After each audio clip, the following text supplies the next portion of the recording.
Hello, it's ArchieLuxury, and welcome to the ArchieLuxury live stream. Guys, it's Monday in Australia, and it's Sunday fun day in in America for you guys there. So we've got JJ in the crowd there. Hello, JJ. JJ's a great guy. Love him. And we're going to have a good show. I had a great morning show. It's really good, it's really good to talk to people. And you got problems? Hey, I had a good sleep. I'm back. Another day. Soldier on, sunshine. Soldier on. And I got to tell you guys, we want to have a really nice bunch of people here. Community, Archiverse, whatever you want to call it. And we're here for you. Okay, let's run the intro and start the show.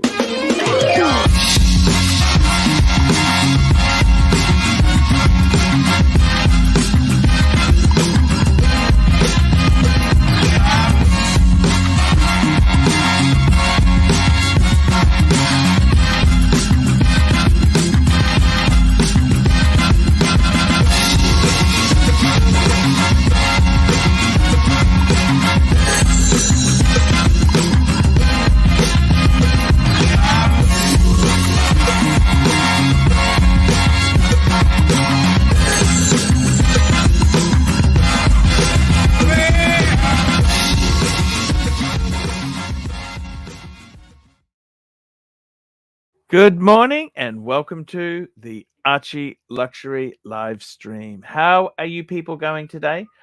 I've just dropped the link.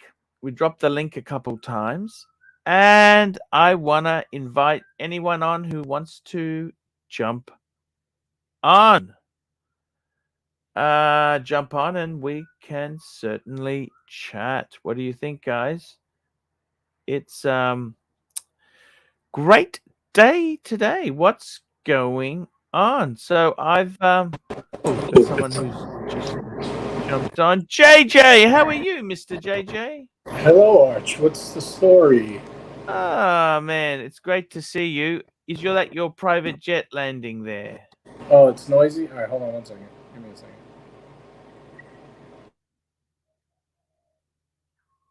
He's planning. It's his private jet. What's going on there? We'll just get him on. He just landed. Just landed. Okay, that's very good. We got the General Sard has joined the stream. Hello, General Sard. Hello, Archie. Hello, JJ. How are you guys? Hey, it's great to see you. What's going on, guys? What is going on? So, Archie, my question from you is, tell me one best deal you have done when it comes to watches and one worst deal that you did in the watch business. Best deal? Look, I tell you honestly, right? I think that's a good question, right? But it's not always about money. Sometimes you sell something that you really love. That's, sometimes it's not just the financial aspect. Best deal and worst deal. Look, I tell you one thing for sure. I sold that Louis Vuitton watch box for less than 10% of what I paid for it. How's that for a worst deal? Obviously, it was damaged, and that has severely damaged the price. Some of the best deals I've ever had. I've had some amazing deals. Amazing deals. I've had some amazing deals. Yes, I have. Sometimes in life, you've just got to, best deals. I've bought secondhand vintage watches. I remember 1999, I bought a red Sea Dweller from a pawn shop for about $2,500 with papers. 1680 red. There you go. Are we talking only financial side or like? No, financial or something that made you happy, Oh, okay. Yeah, and this question is from you too, JJ. Oh, I think my worst deal was probably adding the GMT into the partial trade into the VC overseas blue dial. I should have just paid all cash and kept that. Yeah. Which is not that big Yeah. of a deal, but that was probably No. my worst blunder. My best was probably.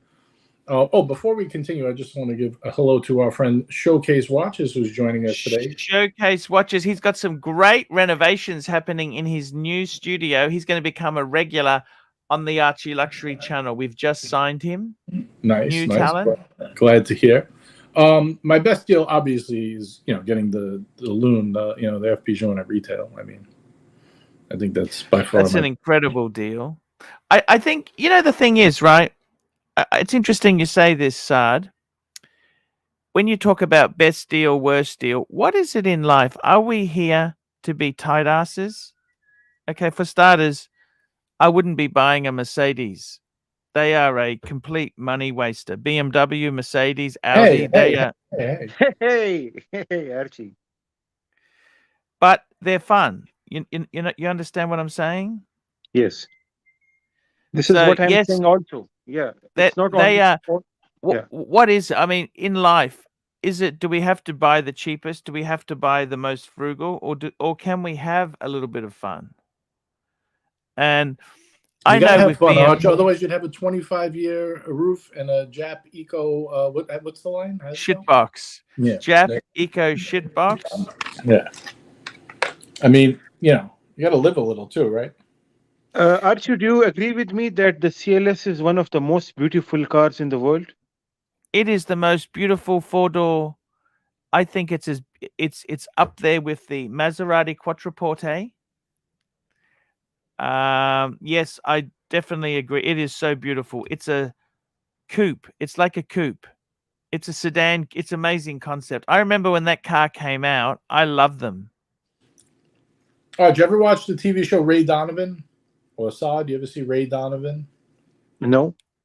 He always drove a CLS. That was his car. The day it was introduced, I remember the first generation, and I fell in love with it. But I was not understanding one thing: why did they introduce and advertised it as a coupe? But then I read it somewhere that it was because of the rear roof lining and the way it had the cubic centimeter, the space, whatever it is. So they had to advertise it like that. They also, the interesting thing with the CLS is they have actually stopped production, I think, JJ. Is that correct? They could have. I mean, it's not very popular, to be honest. Nobody really wants. Well, sedans aren't popular anymore. Sedans, and I think it's a great shame because I love a good sedan. Don't you? I mean, personally, I do, especially a sporty sedan. Like, I enjoy having 4 doors for the practicality of, if other people need to get in and out and a little more room. But it's, everyone in the U.S., what they want. It's SUV. It's not even a good. Speaking of people, we've got the Diggler on. Hello, Mr. Diggler. How are you, sir? Hello, Mr. Archie. How are you, sir? I'm going to organize the shipping of that box very soon for you this week. Take your time. Take your time. Don't worry about it. Thank you. Don't worry about it. Thank Hey, you. Dirk. What up, boys? Hello. Hey, we want to thank you for coming on. That's very nice of you to come on, Dirk. No problem, my friend. No problem.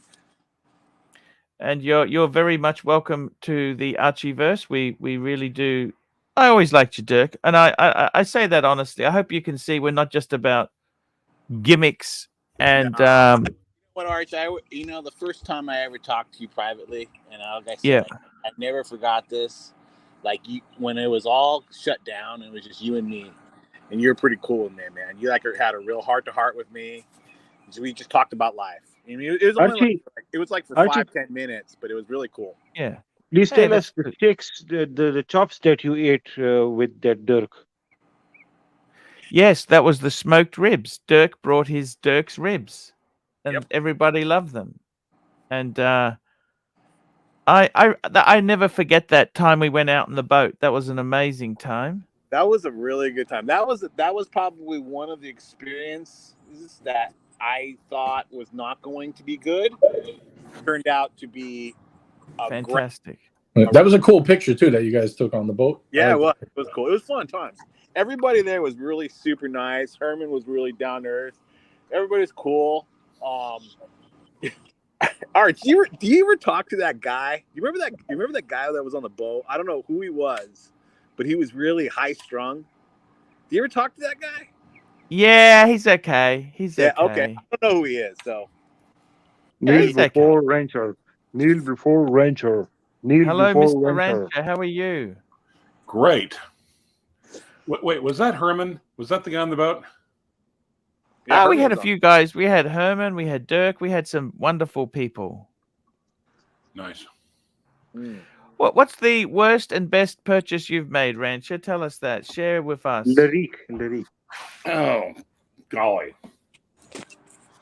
The best would be kind of a hard one, really. The Omega 321, the Lyrique. There's so many things you've bought. The Urban, the Aquanaut. It's hard to tell. Yeah, it's hard to tell. And as for the worst one, that's also really hard to tell. Yeah. You know, it's just like we don't. Hey, Arch. Yes, sir. You want to know the best purchase I ever made? What's that? I bought a Louis Vuitton watch box for $600. Hey, yes, sir. You know, Dirk, I just want to get it out of my life. I'm gonna fix it up. Yeah. It's Did Fella buy the other one, Arch? Did Fella buy the other one? Yes, he did. He did. Hopefully you got more than 6 for that one. Look, you know what? I just want to get them out of my life. I don't want to have them anymore. And if they make you happy, Yep. you can do. You know, that's perfectly okay. How come when I offered you money, you told me, "Oh, I want 2,000." Then you sold them out. Sold them out from under me. I feel hurt.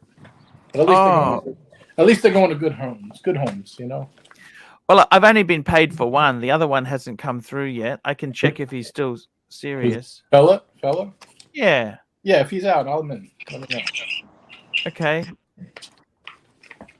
I will showcase it on the Hey, show. JJ, you got to mazzal that real quick, dude, because everybody will twist the story saying, that wasn't right. So you got to mazzal it, dude. Where's OC when you need him to mazzal something real quick? Yeah, right. Yeah, I mean, whatever. It's up to you. Whatever. If he doesn't pay you, I'm in. Just let me know.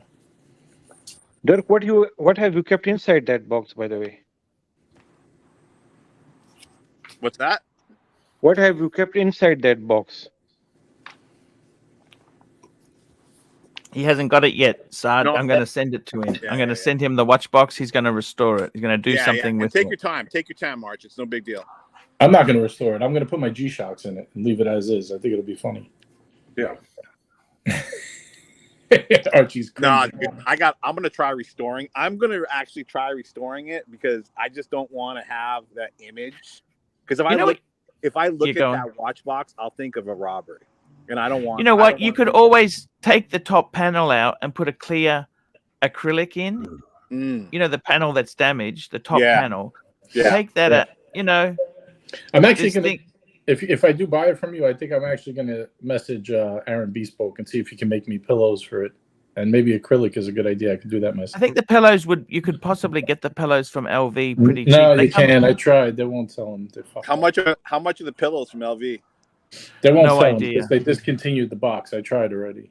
Oh, really? They discontinued the box? Yeah. And I said, well, what do you do if you lose one now that you discontinued it? You won't make pillows for anyone? They're like, nope. They said they told me the same thing they told you. You could bring it in and we could see what we can do. Oh, that's bullshit. But it's a standard. It's nothing special about the size of them. Yeah, I would make, honestly, the box is kind of fucked up, so I would make Aaron Bespoke make me like some cool ones, maybe different colors or something fun. You know what I mean? If they're not going to be original, I might go make them fun. You could tell those LV boxes though, like regardless of the LV on it, like it's good quality. Like look at Arch's watches boxes. They thrashed those, right? And those things held the structure of them held up. They're pretty. Yes. Yeah. Yes. Yes, exactly right. It's look, the reason I want to get rid of, I just want them out of, look, I'm not trying to make massive money. I just want to get them out of my life, really. You know, it's just sometimes I got to move on. You know, there's so much shit you can try and keep forever. You say, I get rid of this fucking thing. Right. You can make Mike You fix know. them on the lathe, you know. Hey, listen. And look, If they ever make an AC3 museum, I'll donate it. I'll donate it to the museum. Now everybody's looking at each other. Arch, see, I fixed it up nice. Or JJ, you can tell Aaron Bespoke to put a nice ostrich leather on top. You know, it will look nice also. Nice ostrich, some nice leather. Yeah, it's true. I Instead kind of like Archie's idea too with the acrylic or something. You know, do like I'd probably do like leather pillows inside. Instead of cloth, do like, you know, a little bit bigger and leather. I could even send one of mine, like, for an example. You know what's another good idea too, JJ, is like, so you saw the gray one, right? Like, so like on the one that I purchased, there's some gashes as far as like the LV logos on it. But if somebody, you know, if I would look into hiring like a airbrush guy and put some kind of custom stuff on there, right? Like the way to cover up.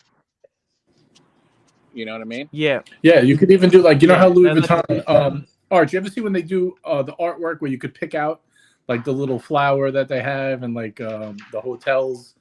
Have you ever seen that? Like the patches, but they're not real patches. They paint them on. Yep. I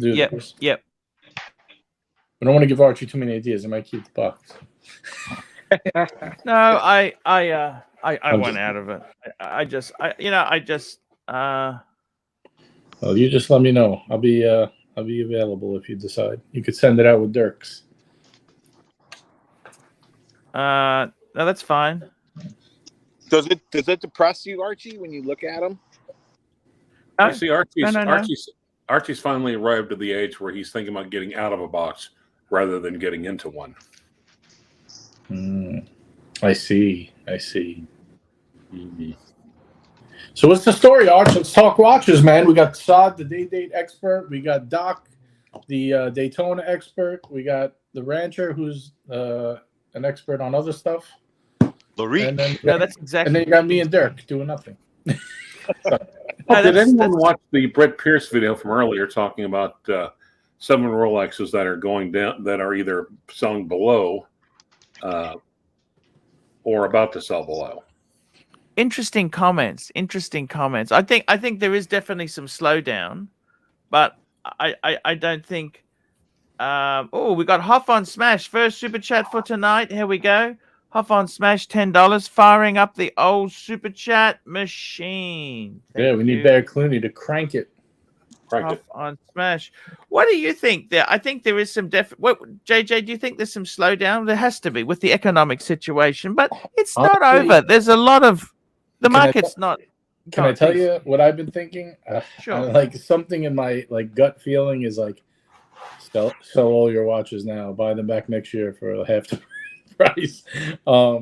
Just the problem is it's a slow market, but it's a slow market to sell them now. That's the problem. Well, from what I heard from like Marco and other guys that obviously do like a massive amount of, commerce, is that nobody really wants to buy. Everybody's looking to trade. That's the thing. There's no buyers, like real buyers. Like there's still moving pieces at prices, but it's not that there's none, but it's not like it was where everyone was just buying. It's like everybody wants to trade. They want to trade their stuff. And when you say trade, JJ, you mean trading lateral, not trading up and getting something more expensive. No, more up. They want to trade up. They are traders. Right. It's what we kind of said, when markets get tight, the cream of the crop rises, you know what I mean? And everybody wants to do 3-for-1 deals and, or add a little cash and do a 2-for-1, everybody wants to get out of their plain, just to pick something like a no date sub or a 3861 speed. Like everyone wants to get rid of those and get something a little more fancy because it's more affordable now than it was 2 years ago, And the problem is they want to trade second tier stuff for first tier stuff. You know what I mean? Hey, Like, JJ, yes. Yes. I got some Mr. North vinyl albums. So would you be interested in those? I'm trying to hawk them off right now. What's that? Mr. North? I don't know. Oh, no, I thought that was for some reason. I thought that was Mr. South. I'm not even being a dick. And now I know what you're talking about. All right, it took me a second. Sorry. Inside joke, it sounds like. Inside joke. Yes. It's funny stuff. Yeah, no, I really. I was like, "What's that?" I knew it sounded familiar, but I couldn't remember. If he would have sold some of that old shit of his, like I think that would have got more money than his other stuff. I don't even know. Honestly, I didn't watch it, so I have no idea what he sold. But I heard there was a bit of a. Hey, moving fees are expensive, man. Yep. Why is he selling stuff off? I don't know. Maybe he's moving. I don't know. I don't know either. You have to ask him, Arch. Get him on. Have you gotten him on? Have you spoken to him at all or no? Not really. I don't think it's.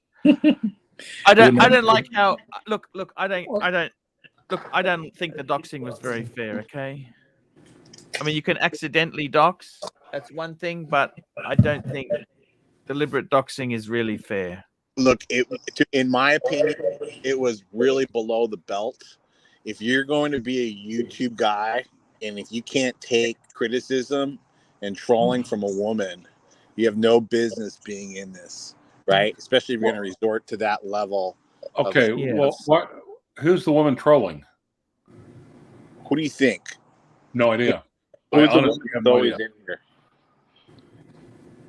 Ranch is going to offer ER? Aaron. Oh, okay. Somebody the one that never says anything? Somebody doxed Aaron? No, they Okay. It was somebody else. We'd rather not get involved because you know it looks like it could go somewhere, and it's not. As long as it's not Blondie you're talking about. No, who would do that? So, JJ, that's old what news. you're saying is that the market is going to get. Does this person have big boobs? I mean, I don't know. I wish I could tell the future. If I could, I'd be a gazillionaire. But I feel like it could. But you know, we got to see. My whole thing is this: U.S. government can never afford to keep these high interest rates up for this long. You know, for too long, I should say. So when they come back down, I think housing prices are going to go back up a bit, and I think watch prices are going to go back up a bit. Yeah, but interest rates are not that high, relatively speaking, in past history. No, but it's higher than it was. Very quickly, Bezos $2. Sounds like O'Sheen isn't doing so hot, Arch. Thank you, Bezos for the $2 super chat. Thank you, sir. Why do I get the impression that if JJ was that trillionaire that he was describing, if he could see the future like that, he wouldn't be here? You know, I have fun here. I like it here. To be honest with you, I've seen JJ's channel, The Watch Hangout. You know, he is very accurate at predicting and doing market analysis. You know, I have followed his advice, and he knows what he is talking about.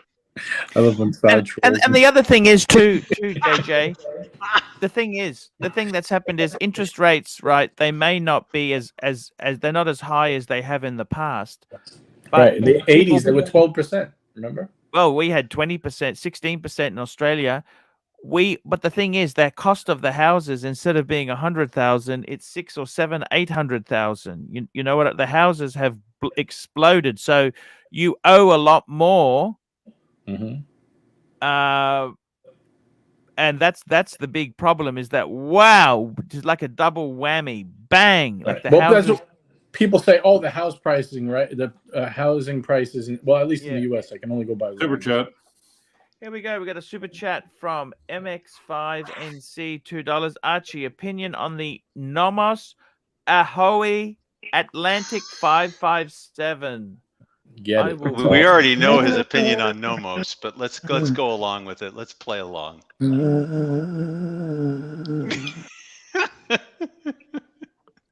Michael. Oh, it's Michael. Yeah, Michael Snake. Oh, I love this is you, Michael Dr. Snake. BBW. How's it going? Is he your favorite character on the show? Oh, I love his BBW.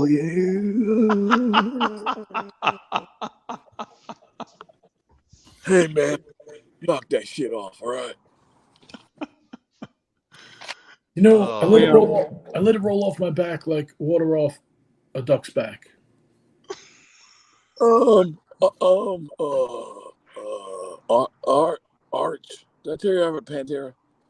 Mike the Snake. Mike Archie, you pulling the this up by any chance? Snake. Yeah, I am pulling it up now. Let's get this baby up on the screen. So I got to tell you, it's quite a contemporary looking piece. Let's have a look. Let's have a look. Dark blue with red. Here we go. Come on. There we go. Dark blue with red accents. It's quite a nice look. I'm not a huge Nomos fan. It's presentable. This is it. It's got an awfully ugly Nomos down there. Very expensive, Archie. Very expensive. $4,000 is a bit high for a Nomos, no? Well, that's Australian, though. $4,000 is ridiculous. The dog trainer hates the entire brand. So Interesting I kind of think Nomos is an abbreviation, not for homos. Nomos. It isn't like the German brands in particular, this one, or like the styling? Yeah. It's wow, $4,000. Jesus Christ, that is expensive. Or something like Nomos instead of Nomos. Nomos. Hello, the real big boy? Oh, I don't know who the real big boy is. It's O'Sheen here, and I've got to say, what's really been fucking doing my head in is these tourists coming to Venice, leaving their fucking pizza boxes everywhere.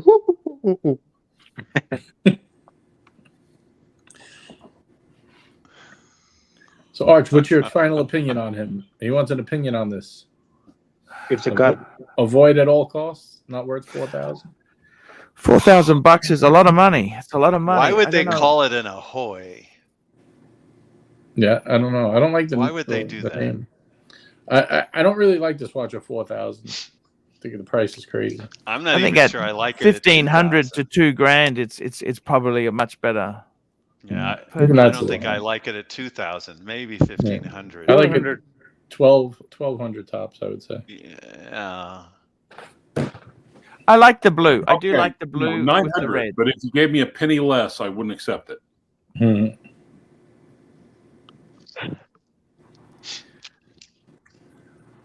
I mean, you guys ever watch that movie Back to the Future? I always think about this. Like, it'd be so. If I could go back to the future, I'd be like Biff and bet on all the sports teams. Tell you what, Dick, you're fucking palace here. Whoa. You come to Venice and fucking take a baseball bat to your fucking legs, and I'll cut them off with a chainsaw. You leave in them fucking pizza boxes. Oh, that fucking really rattles my cage. That's so it does. Mike the Snake. Mike the Snake.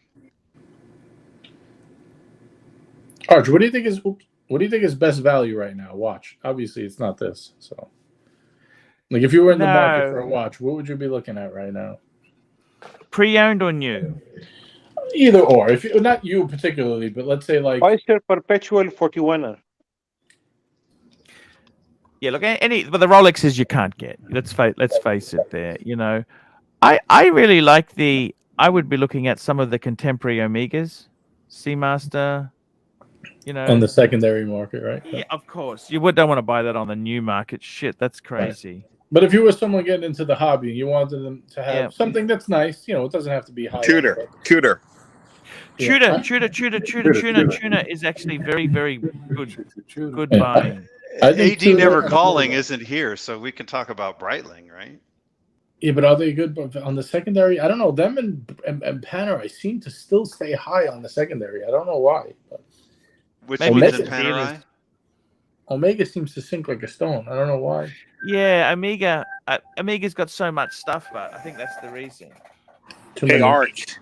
When I was in London last week, and I went down to Bond Street, and I went to the Omega boutique, and and this guy bought a 321 Ed White. Yes. And it was beautiful watch, man. I was like, and the guy was like, yeah, I've been on he was on the waiting list for like 9 months to get this watch. It was beautiful, beautiful watch. Wow. So he got it from the AD, you're saying? Yeah, he got it from the AD in England. How did you find Bond Street? There's some great shops there. Oh, I felt like really poor walking down that street. It's a bit like Rodeo Drive, isn't it? I think it's more than Rodeo Drive. I think it's like, I think it's like Rodeo Drive on steroids. Was it easier for him to get it from the AD there, or did he have a history with that particular AD? Oh, that's a good question. I didn't ask him that. Good afternoon. Hey, I'm on the live stream. They're all recommending Breitling. I thought you should know. On Archie? Yep. It's fucking Breitling. All right. Bye. Who was that? Right. Get ready for some angry super chats. Angry super chats. That was Technology. $5. Would you buy a Doxa 200 as a beta? Love the aquamarine on the rubber strap. I don't actually hate. I think the Doxa 200 looks, and especially if you like isn't that an orange dial option? Yeah. Yeah, it makes me think of Blue Shirt Buddha. Yep. I like the 200 a lot more than the 300. Although I don't think he had the orange. I think. Yeah, I agree with you, JJ. I like the 200 more than the 300 as well. And it's cheaper too. Yep. Aquamarine.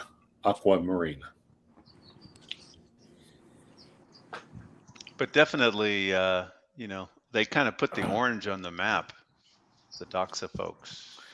They did. Seiko also, they did as well. You could like the aqua. You like the aqua? Look, $1,500. That's not. It's not terrible, is it? Beats the Nomos, price wise. And the 300 meter, the 300. I don't really like the case. It's a little bit chunky. Yeah, I like the 200. Like I agree with JJ. What did Blue Shirt had? He had a 200, didn't he? No, he had the cushion case. He had the 3. Yeah, he had the 3. Yeah. I'm with Docs. This watch beats the Nomos hands down in my Absolutely. Opinion. It's not really sitting, and it's half the money. Better than half. You mean more than half or less than Close half? to a third. Okay. Yeah. Great price compared to a Nomos. I think it has a nicer aesthetic than the Nomos. I'd rather buy a Zen, to be honest, Technology. Just my opinion, but you do what you want. I like the aesthetic of the Zen dive watches over the Doxa dive watches. What about the Zen Navitimer? Well, that is the original Navitimer, really. It's more Navitimer than the Breitling, isn't it, hey? What? What do you mean it's more Navitimer than the Navitimer? I'm confused. You want to explain that? Explain it, Rancher. No, actually, I'm not the one who made the statement, so therefore the one who made the statement should explain it. When Breitling was in some very big financial trouble, they sold the rights to the Navitimer to Sinn. They licensed it, you mean, rather. They didn't sell it, they licensed it. They said, okay, you can make Navitimers. And they licensed it. And that was like and when Breitling reemerged. They kind of burnt Sinn. Often happens. The thing is, but the Sinn still produces a Navitimer, which is probably more correct to the original Navitimer than the new Breitling Navitimer. Well, what I'm going to say is that from where I'm sitting. So we go. We got a super chat here from Tickology, $5. Would you buy a Doxa 200? Okay, we did that one. The next super chat is Mike the Snake, $3. Any decent Sinn divers at 40 to 41 mils? How do we know that's really Mike the Snake? There's so many Mike the Snake impersonators. Well, it's not because it's Aussie Mike the Snake. Oh. The Sin I U1. was You like muted. the U1? The U1 The is cool. U1? That's more like. Hold on one second. Technology had asked which one, and obviously, if you want to stay in the same price point as it was before, I would say yes. That like the U1. I prefer the U50, but the U50 is quite a bit more. I don't know how big the U1 is, but the U50 is 41 mil. To answer Mike's question here. Huh. Just to be clear, you could donate in any currency if you go behind a VPN, and it'll convert it over. That's true. Archie, what do you think Mike about the the Snake Grand doesn't know Seiko? how to do it. Sorry, Saad. Didn't interrupt. U1 is 44 mil, so it's a bit big. Yeah. I got to tell you, these Sins here. Is any Sin fanboys? Doc, are you a Sin fanboy? No, but I would get if I were going to get a Navitimer, I'd get the reissue from Breitling, which looks like the original Navitimer from 1950. They didn't go to the reverse panel layout Ranch has also got a beautiful Navitimer. You still got that? That's something you've kept for a long time, Rancher, isn't it? Yeah, and also Aaron Bespoke made me the most lovely leather strap for it. I sometimes think about picking up the reissue Navitimer. The prices have come down a little, and why not? Super. So I have a few Breitlings. Here we go. Mike the Snake, $3. I'm using a VPN, boys. There we go. Mike the Snake. Thank you for your super chat, Mike the Snake. Archie, what about Grand Seiko as a beater, the GMTs? I think they're too expensive, don't you? Is that really a beater money? $3,000 and same league. Super shit. The Seiko, Grand Seiko divers. Here we go. We got a super chat here. Let's have a look here from AD Never Calling. $10. Ah, fuck. As you heard, the Cliver's bat signal just tipped me off to Breitling talk. Is this really a thing? It's dog shit, overpriced, Viking garbage. Ooh. That's from AD Never Calling. Thanks, Clivers. Thanks, Clivers. Hey, do you like the Super Ocean? That's the one Breitling I like. It's very nice. I prefer the Heritage one. That's nice too. Mike the Snake is being hatched. Now they're talking about Grand Seiko. Fuck you! You're not the money collector. I decide where the money goes. I'm just reliably telling you what they're talking about, and I know how much you love. And watch me go? No, not at all. What you want to do? No, not at all. I just wait. I thought you liked Grand Seiko. Oh, for God! I'm trying to relax in the pool, and you're upsetting me with this garbage talk. Grand Seiko. Do polishing, kamikaze polishing. Stop. Well, if you got out of the pool and pay attention to the live stream. Somebody hung up. Yep.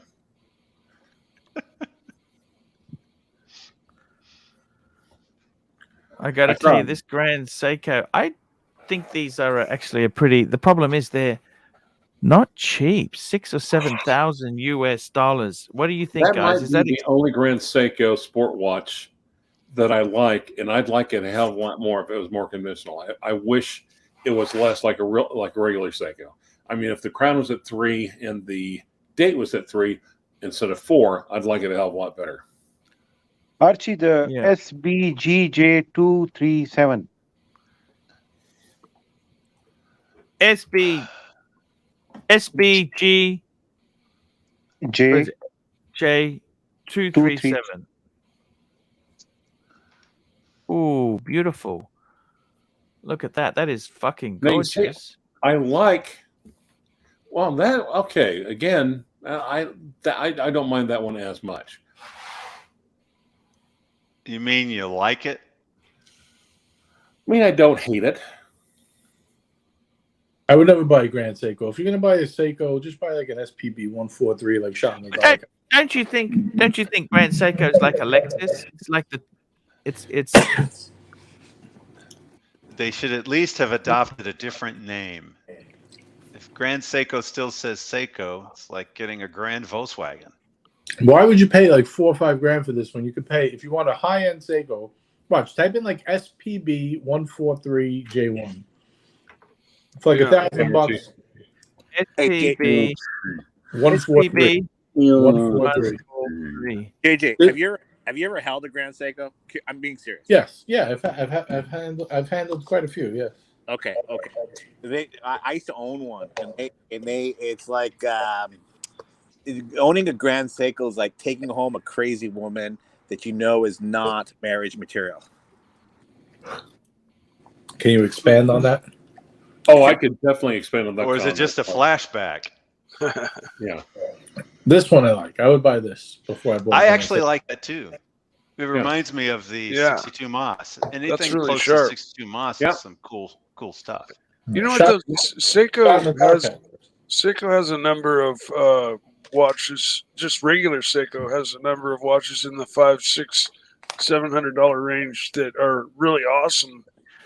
You know, it's almost like you question why do you need to go to Grand Seiko when Seiko makes such a great regular product? You know? Do you know the reference numbers, Mike, so we can see it? No. Here? I don't know who the hell's doing that. They're doing one hell of a Mike the Snake impersonation. No, this is the real me. I jumped on. I just quietly. Why do you super chat? That's not the real Mike. That's not me. That's super chatting. Here we go. We got a super chat here. AD never calling $10. By the way, Breitling alternative with better value for money is the Sinn 903. Get that, and you won't have to do shit. Name on your dial. You won't have a shit name. But apparently he's just fine with Grand Seiko. Let's have a look. You won't have a 903. do shit name. Yeah. Here we go. Let's get the 903 on the screen. It's the Navitimer. Pull one up. Make it big. See, but the reverse Panda came much later. So if you really want to go old school, you want to have full black dial Navitimer. I mean, like the 806 1959 reedition? Like exactly. As it was done in the 50s. Exactly. You mean like in 1959? Yes. Have you guys seen those those issues of watches that Breitling's doing for the cars? Like they're doing it for the Shelby. The Corvette. The top timers. The top time. Those are some nice looking watches, I think. Hey, by the way, are you still doing a general amnesty on banning or unbanning? What? Sure. Who do we want to unban or ban? Charles Wilbur. He's not banned, is he? He seems to think he is. Am I banned?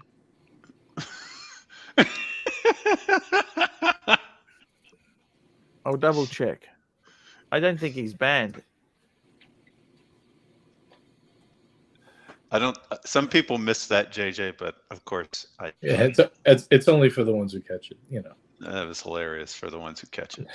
Yes, I know what going. Tudor Ranger 4000 says Topster McDonkey, Pepsi, Bike Bay 41, or secondhand Grand Seiko. None of the above. Actually, the Pepsi's not bad. Black Bay. A lot of these people talk about I hate Breitling, right? I don't hate Breitling. I just hate that they want to command prices like Rolex and AP and Patek. You know what I mean? I'm just like, yeah. You just have to wait for the. He's not banned. He's not banned, Rancher. Okay. Archie, am I banned? No. Okay. Look, the only way for us to determine conclusively is if you're banned or not, is for you to super chat. Correct me if I'm right. I don't super chat. Well, actually, anyone. Yes, actually, anyone right there. If you're not sure if you're banned or not, send a super chat so we can assure that you're not banned. Chat, Archie, super chat, Archie, super chat. I only super chat when I'm off the panel. Can't do. Here we go. AD never calling $10. Anna calls her in the flyover states. We get banned all the time. Anna calls. You got to read it like this, Arch. And of course, here in the flyover states, we get banned all the time. I thought you were reading it with an accent. And of course, here in the flyover states, we get banned all the time. I'm reading it. No. if- That's more like Deep South. That's like, oh shit, JJ LeCoute. There you go. Of course, like a here in the Louisiana border draw, states, like a we get Louisiana banned draw. all the time. Okay, Charles said he tried super chatting. What is your handle, Ben? I love how I get to sit here and be your tech support. Yes, thank you. Super I used chat. to be banned. But being banned sucks. Am I Why bad? are super chat? ED never calling. ED never calling, $2. I am always erect. Sweet. He says this Thank you. tough love. What the Even fuck though is his tough name love? is ED. That's Well, a, it would that's be a kind of tough. dichotomy there. It would be kind of tough, you Or know, an if you had that. oxymoron. Yeah. All right. Hi, Archie. Hey, what's going on? Hey Archie, you're my favorite character on the show, man. Yeah. Look what I can do. Still testing positive and feeling kind of shitty, but I feel like Oh my god. My blood so sugar's good. too high. thought I'd jump on and say Done. hi. Jump on and say hi to Sorry. you All Yeah. the love. Mike, Yeah. how's the dog? Mike, how's the dog? The guys. dog's He just died. fine. He died. He's dead. Hey, Mike, this is Dirk. Can I say one thing? And I'm being serious, okay? I'm being serious. I'm not playing around. I think you are the most pivotal, one of the most important persons that binds everybody together, right? And I know you may not like this, but I mean, we bust your balls, right? But we all have fun, right? We all have fun, and we have fun because of you. Right, and so that brings a lot to the table, man. So you know what, you're taking it like a man. Ew. Yeah. What he's trying to say, Mike, is that you're his favorite character on the show. Super chat. Well, thank you very much. It is a bit difficult to take it every day, but I mean, You take it nothing- hard every day, right? Tickology. Here we go. I do Tickology. take it hard every day. $5. For you guys. $5 for Tickology. Which watch would I buy for my wife, and which watch should I buy for my mistress? Make it For the white- same watch, and hopefully you'll get a group rate.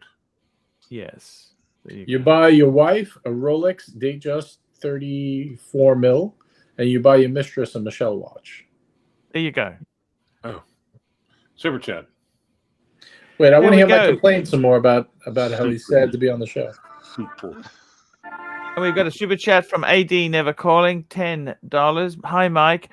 I've been so happy lately now that we're friends. You're now my second best character on the show next to Sard. Thanks, Hey, AD. fuckers. I love Sod too, man. Sod's the best. I Sod. think Sarge's Sod my needs some favorite character. attention here. Kneel before Hey, Saul. Sarge, you're my favorite character on the Kneel show, before man. Saul. Someone was pointing out that Sod's accent has actually become stronger rather than weaker over the years. So that could be an acting flaw, Sod. Hey, man, Sarge, you're always up my fucking ass, man. I'm not making these fucking boxes, so you can don't tell your friends, go fuck themselves. Chinga. Hey, Patrick, Philippe, fuck you, man. I should be the number one, all right? Fuck you. Hey, and if Jimmy has something to say, I'm gonna ban that motherfucker. Chinga. Mike, Okay. Mike, I've already sold all the pins that you're supposed to be making with your lathe. Have you already done those? Your YouTube handle. No. But I do plan to order up some of those pen kits that contain all the components, and then a couple blocks of wood that you, or I may source the wood out. Where I used to work, we have a lot of little chunks of exotic wood. So I may go dig through the box of But Mike, where is the boxes? Oh, hey, guys, look. See if you can. Super chat. See if Here you we go. can. KB. Unban. KB. KB Lake, $5, Californian. My air conditioner is frozen and stopped working. Started it again and it's making horrible sounds. Any tips, Arch? Yes. Let it defrost a bit. Let it Yep. defrost. Let it melt. Let it melt. Let it Archie. melt. Archie, what is the meaning of life? Okay, Archie, look and see it. ABC. Is that a Milgauss? Look Is that a at Milgauss on the screen, man? Hey, Sod. That's pretty close. That's Archie, pretty you close. look like you got an hour left to look go and in see the if nut the, house. if the handle "Tough Love" is banned and unban that. Sod. And Do you that plan way on you get doing? super chat. Mikey, why you burn your Pantera? Sod, do you plan on doing any Your business dog with pissed Mike? in your mouth, Mikey. Yes, yes, Your dog 100%. pissed in your mouth. Yes. Dog pissing Right. in your mouth, Mikey. Why you not? Mike is already promised to bloody do. fuck. He's already promised to do the lathing of the pins, and then fuck, I've bloody. already made agreements, and I've already sold them. Now, Power, man, and I like dogs, and no, I like You dogs. need some and parkour. Have some parkour. like What fucking dogs. I'm too Million motherfucker, fuck you, power. Don't fucking talk to me like that. I'll fucking dox you, so I will. Single malt chili sauce with quality parkour. You wee bastard.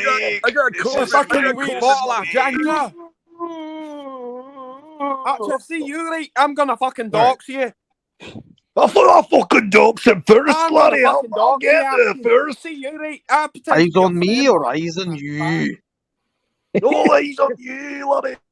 The Wow, richest man in fucking Scotland. lucky you're not from the other side of the Irish Sea. You come from the Irish Sea, Belfast, where you're not allowed to go on the wrong side of Shankill Road. I'll drop a fucking pizza box in front of you, you wee bastard. We don't have pizza here. We have fish and chips, so we do. okay, Jimmy, the Brady Bunch song. You got me cracking up at that one. Ha ha ha ha. Actually, fucking wee soy boy cunt, so you here. Hey, AD, never calling could be worse. She could get a finger in Uranus. Okay. 100% bad. So, Sod, do you plan on doing any business with Mike the Snake now? He's going to do pins because I know you like. Yes. He is not a man of commitment. No, so yeah, I think Sod's learned. That I've not learned. I'm You should be ashamed of yourself, Mikey. It's not something to be proud of. Why Well, are I'm you not so proud of your it, house but is staying I'm your just house in your saying, bed. you know, It's been 3 years. You cannot make a single box, man. AD, never calling. If you want to make that happen, please super chat $20. I see what Super you chat mean. $20 right now. AD. Mikey was fuck bloody. That should be a good indication as to whether or not to consider doing business with me. Are you shameful, Mike? Oh, terribly. Yeah. Show us your face, please. Super chat. Here we go. Let me see your face, Mike. ED. ED never calling, $5. My hormone imbalance creates uncontrolled outbursts. Dog shite cunts chingao Breitling. I think he's trying to say it's like Tourette's. Tourette's. Okay. Maybe you can read it for me. Dirk, I think you're right. Mike is very resilient because we are bastards. No, totally. Absolute heartless. Hey, fuck. ABC, you're the biggest fucker on the show, man. I love you, man. You're my favorite catch on the show. Oh, Jingo. Dude, hey, listen. Every man would have broke by now, right? Mike just fucking takes it, man. Every man would have broke. So who do you think Hey, takes Dirk, more? how's it going, man? Why don't we Never go mind, on I'm the not gonna- community channel and talk together, man? Oh, shit rocks. Well, Tell me this there, Dirk. Do you miss your you got rid of that car you had? Was it a Lincoln or a Caddy from your neighbor you bought? Cadillac. And what Breitling top time would you put with that? What Breitling? Is that Breitling top time? Is that the car one? Archie, we have That was JJ in the chat in the panel. Let's have some watch talk. Sorry, We have yes, a sir. VIP, please, VIP. Please, VIP. Let's get- JJ, what are your top 3 recommendations for a person who wants to get into Rolex Daytona? Well, it would be either the Rolex Daytona, or You are possibly, muted, Rancher. You are muted. or possibly the Rolex. Ranger, you fuck bloody.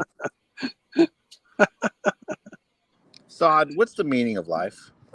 You are the meaning of life. I would buy a precious metal one, so that would be my answer. I think you're getting the best value there. Yes. I like one. Two-tone? I like Two-tones. ones that are Two-tones I don't really love. Now the cheapest steel these days is the 116520. I think that is the best buy. The one with the non-ceramic bezel, right? Yeah, after the Zenith. After the Zenith, yes. And then this is the best, I would say, in steel. And then when it comes to two-tone, you can buy the Zenith one. That is, I think, the cheapest. Yeah, I think white dial two-tone seems to be the cheapest. But I mean, do you really go for the cheapest? I don't know. I'd rather go for one that I think is going to hold the best value.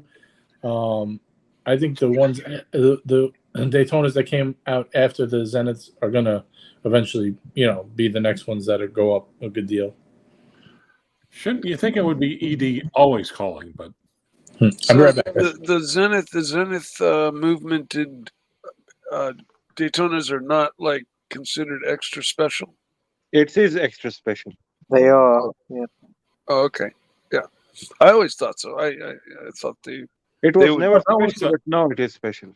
God, I haven't seen ice skaters pivot that quickly. Hey, Sod, can you give me some advice on how to get a Lyrique? Contact a person named Rancher. Or a rancher named Clyde. He just puts me to voicemail and never calls me back. Yeah, Well, you should go on waiting list for 100 years. It's 100 years waiting list. No, well, no, especially after, I swear to God, especially after the stupid watch box thing. Jesus Christ. God. So, Doc BBW, are you there with us? Please recommend some Daytonas to someone who is new to this category. More than 4 digits is too many digits. Oh no, that's the problem. I'm more of a 4-digit expert than other. Although I would say that if you're going to go outside of that, the Zenith is a really good one to go with. A little expensive, but I like 5 digits. They're good. Yeah, a second generation Daytona, a Zenith Daytona can be a really nice buy. The newest Daytona I'm intrigued by, but I have yet to see it in person. I like the newer ones with the black ceramic bezel. Those are really sharp looking. Well, the latest 2023 release has a lot of the design cues from a Zenith. Is it hard to get Zenith because of the popularity of Daytonas? Has it been harder to get? The Zenith is discontinued model, so you have to get it from the gray market. Yeah, the Zenith was a second generation Daytona. If we're now into the third. Pretty sure he's asking if it's hard to get the Zenith. Yeah, that's what I'm asking. Yeah, Zenith has always sort of had. The Panda was selling over retail, but that's long gone, stopped. Well, do you think this would be the time to look into the Panda then? If you really like it. Are the latest generation Daytonas a little bit larger? Are they 1 millimeter bigger? No, Nope. same size. Or 40. Not 40 even. I love 39, aren't they? Somewhat 38-ish. Oh, okay. Yeah, some show up see at 39.4 on the calipers. Someone showed me. How much? 39.4. Which And some of means the reviews are saying that the latest 2023 Daytona is slightly larger than the outgoing. Yeah, I've heard that as well. So I'm still not understanding it. I want to see it in person. It might just be the bezel. yes, this is the thing. Yeah. I actually heard the opposite, that it's slightly small, a little smaller. Huh. Well, I know a number of watches that measure across, the bezel, and the case is actually, smaller than the bezel. And so, technically they are and they aren't, the size they say they are. Well, when you look at the 4-digit Daytonas, and you had the option of getting the steel bezel or the Bakelite bezel, and that was definitely true. The Bakelite bezel would add an extra millimeter or so, which doesn't sound like a lot, but if you're dealing with a 37 millimeter watch, it does make a difference. Bakelite, we're talking pretty far back, right? What are your plans for tomorrow, Archie? Yes, that's a good point there. I'm not sure. Are you coming on tomorrow, Rancher? That's rather a personal question. Have you talked to Garbage Fire lately? Tomorrow's your Independence Day, isn't it? In Oz, right? Yes. Is it July 3rd? Yeah. It's July 3rd today, but because it's Monday now, but July 4th tomorrow. But that's because we're ahead of you guys, that's all. Right. But it's the same day as the United States. We don't have Independence Day.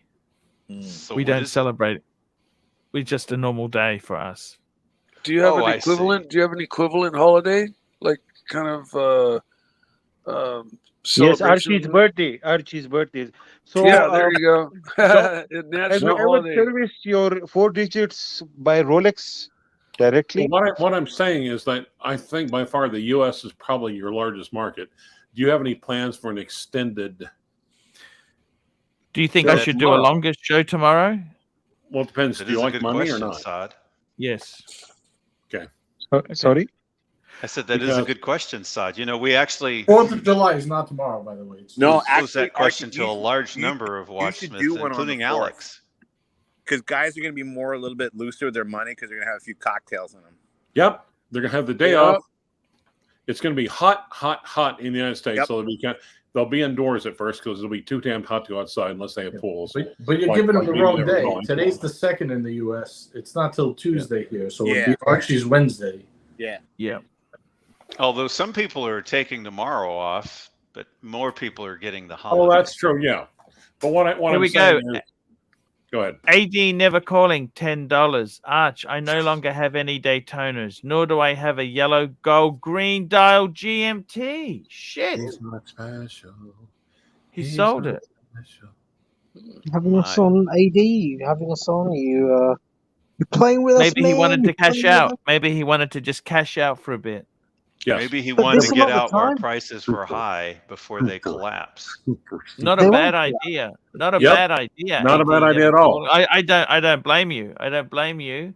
Patrick. ED never calling $2. My long-standing manhood is gravity defying. There we go. Thank you. Again, that holy shit makes no sense. AD? So he reps. Wait, does he rep a Zenith around it? Defy. No, he needs to wrap yeah. Watch talk. He's dropping James Cameron around it to break it down. Yeah. Watch talk. I heard that the James Camerons were going up in value a little bit because of something. But I also was thinking that they may have also been going up due to the movie coming out as well. No, they released the movie back in '96, man. The Avatar 2, the second Avatar movie that just came out. Like, I got to get rid of the movie talk first, Saad. He's talking about cartoons, and we're talking about watches. So, when it comes to Rolex service center, they're the minimum standards. They are the minimum standards when it comes to vintage watches. Is this true? Most would say that you don't want to take your vintage watches to authorized service centers. I think that's kind of universal. You kind of have to find the watchsmith Vintage who, specialists. yeah. And I've been lucky because I happen to find those people and trust them. So I took my Daytona as an example. I have a 66 Daytona 6239, the kind that doesn't have screw down pushers. And I took it to the watchsmith and he says, pristine, don't touch it at all. Don't do anything. He probably pissed off the owner because it could have been, you know, it could have been anywhere from $600 to $1,000. But he said, don't touch it because it's perfect. And a Rolex can handle that in a way that, say, a Patek would not be able to. Okay. Huh. Interesting. GMW5000. I actually think you're here in my corner of the fire states. Now, be advised, though. I mean, I'm here in the fire states. Local news saying that the air show is filled up. So I don't know if that was just today or for whatnot. So, yay. Hey, Rancher, I have a question for you. If I polish the Lyrique, will I devalue the value of the watch? It will go up. Here we go. Jimmy. We got Jimmy here. He says, John Gout, 6 months member for 7 months bronze. New two-tone Daytona with champagne dial is very Zenith-like. Jimmy, what's right is right. You understand what I'm talking about? No, I don't think so. And if so, the trouble is, I think that might be a little difficult to do so because of the case design. That is a very elaborate case design, and even took, you know, Kerry Vuitton had to go and make a special machine just to make it. Yankee Doodle, $2. Just purchased a Smith & Wesson 640. Pull it up. Actually, we're not allowed to show guns normally, so unfortunately, Yankee. Lyrique is the only watch brand in the world. The more you polish it, the more expensive it becomes.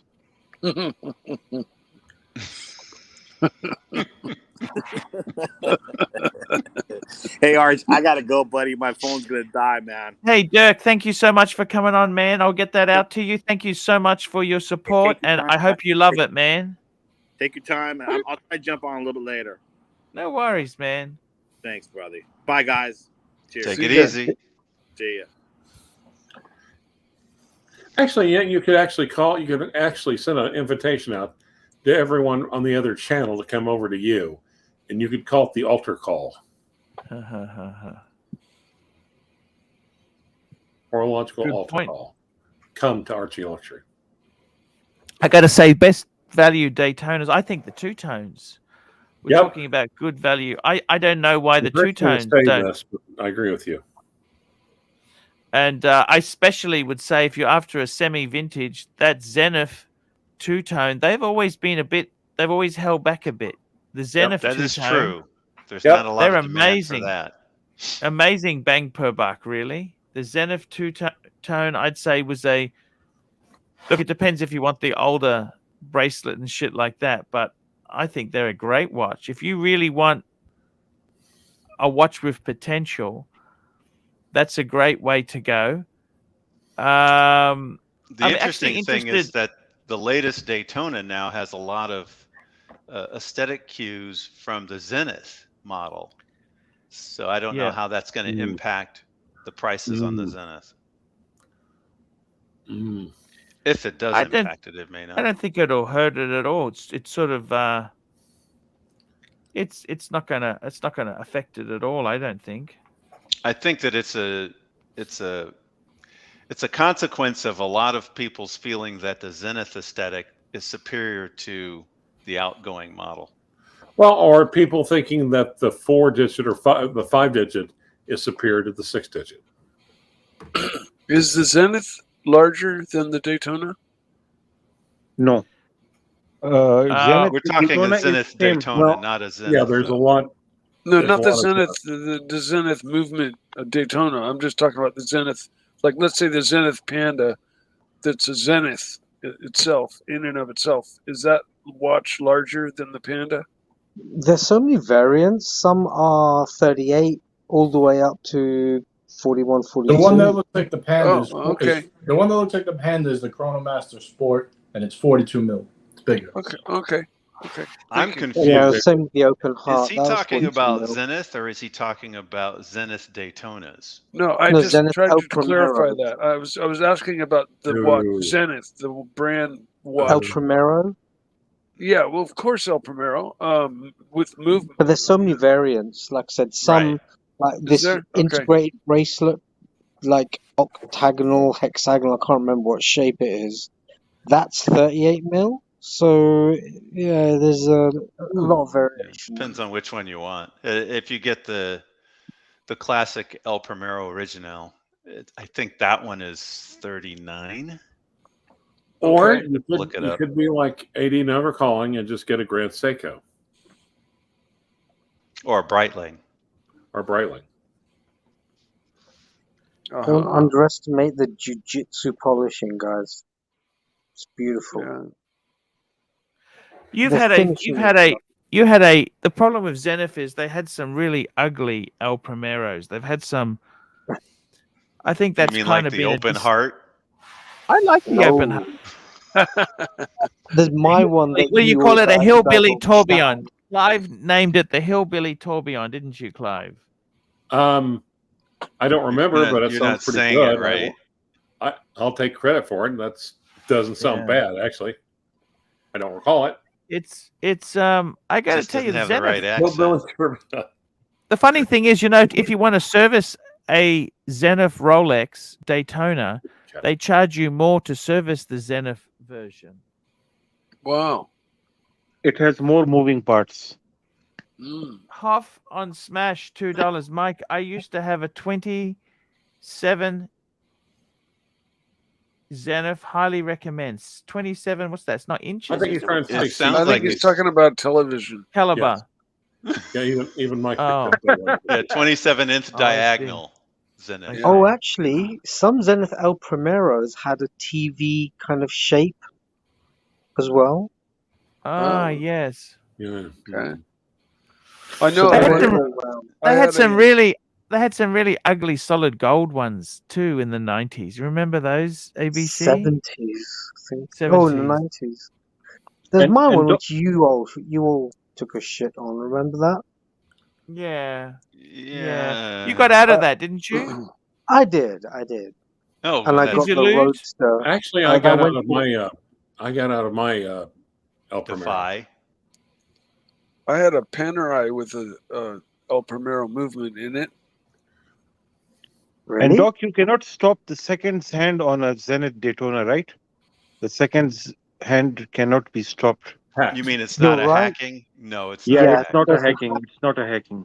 El Primero doesn't hack. You're right.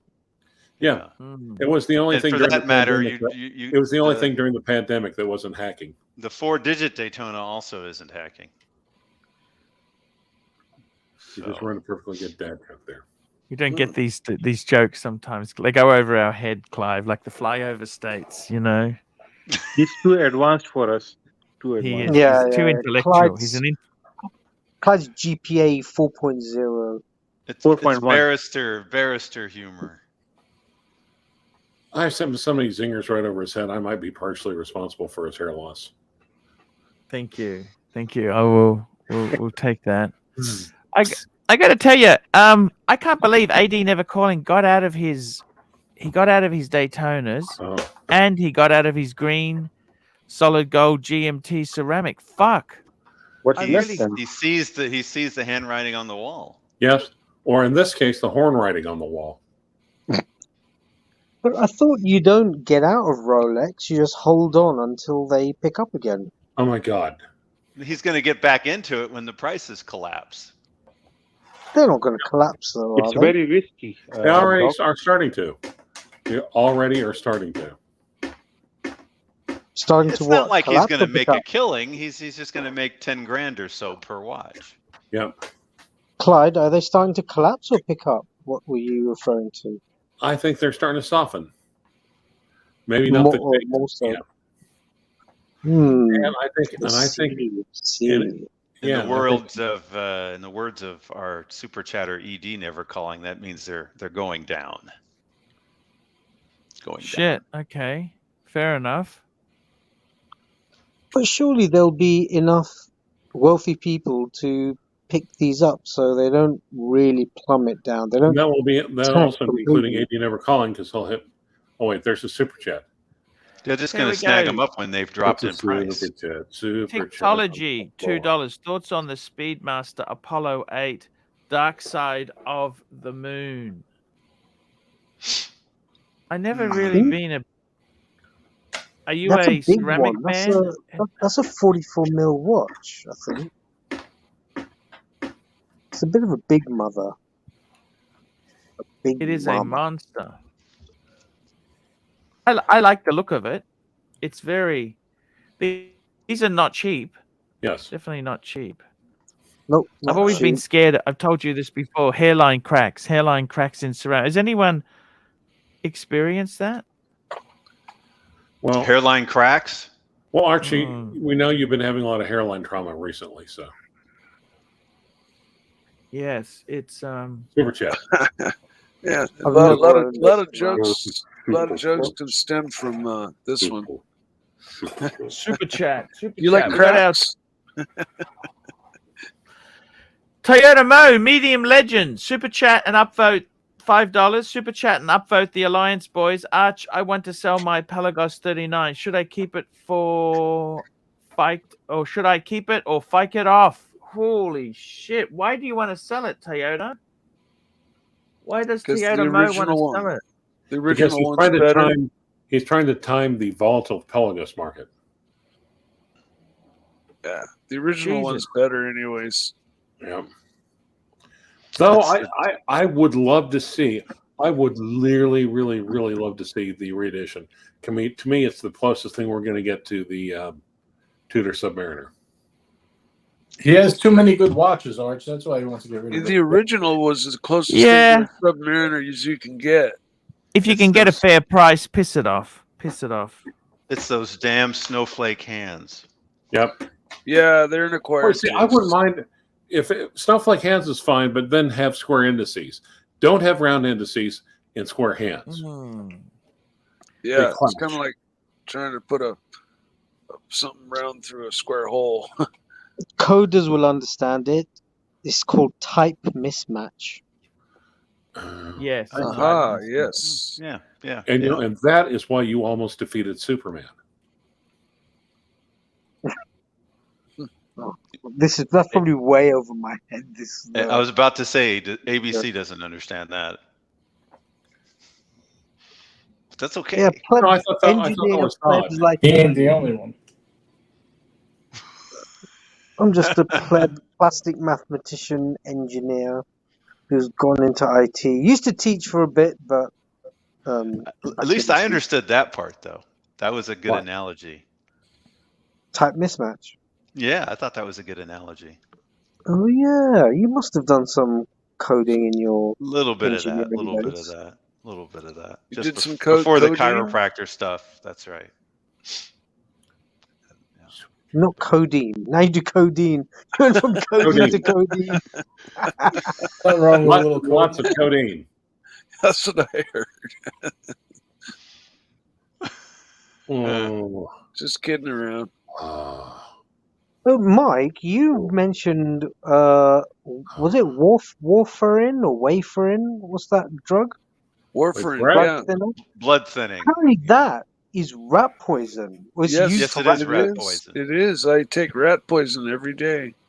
But it's because for what humans that does, too. they eat so much of it, and then it thins their blood, and they internally bleed and just die. Yeah, and I think it was Australia that had such a huge rat problem. They sprayed fields with it, and then it's so absorbable, by your hands that the workers that went in and worked the fields got very ill because they handled the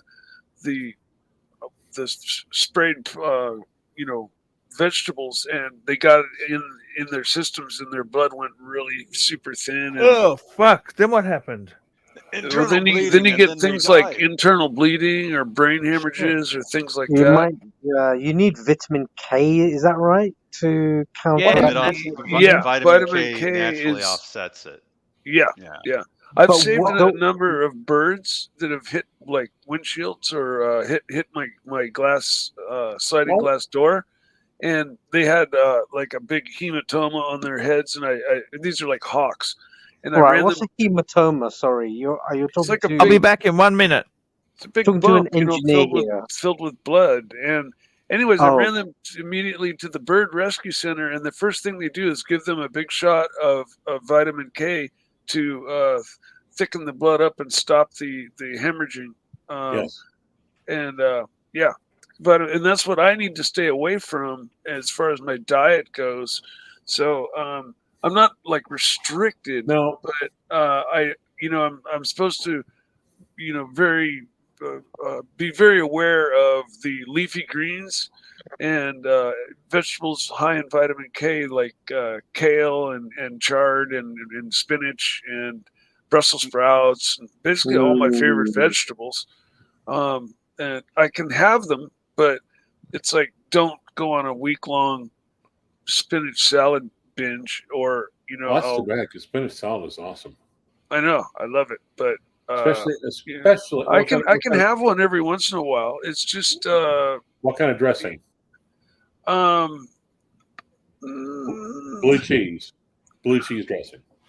Yeah, probably blue cheese, or I kind of tend to like the spinach salads I've used Lots to of go and onions, get lots at of onions the and pub olives. before I had my surgery. They had a really great spinach salad that had like cranberries in it, and so it was it had a really light oil and vinegar based. Now, are you talking about the fruit or the band? What's that? Cranberries. Oh no, definitely not the band. The cranberries are pretty great though. I like them. The band. That their lead singer died from, I think, a drugs overdose, and she drowned in her bathtub. Oh man. Dolores O'Riordan, I think her name was. Beautiful voice. Beautiful voice. Yep. Yeah. It's kind of like it was like a clean but almost haunting voice at times. Mm-hmm. Yeah. Like now that chick from Evanescence. Oh God, I love her. I love her voice rather. From where? Evanescence. Not heard of them, but I've heard Isn't of that a them. shampoo? Is that shampoo? Yes. I can't think of any songs, but Archie's never heard of it. Yeah. Speaking of which, where is Archie? Toilet break, maybe? He's looking for some macadamias. We could just all say fuck it and leave. I'm just going to point that out. Just, Hey, Clyde, do you remember when we all said, right, when Archie comes back, let's pretend we can't hear him? And, oh, that was so funny. Yeah. That was 2019. I remember that. That was comedy That was gold. a simpler time, a happier time. Pre-pandemic, yeah. Oh, there was a less horny time. Female voiced band that was one of my favorite bands What way back in the day. I'm gonna look it up. There was Sub Pop. This is back in the grunge days. And I finally finally got tickets to go see them, and I was so doped up I fell asleep. Fucking dumbass. Oh, that's no good.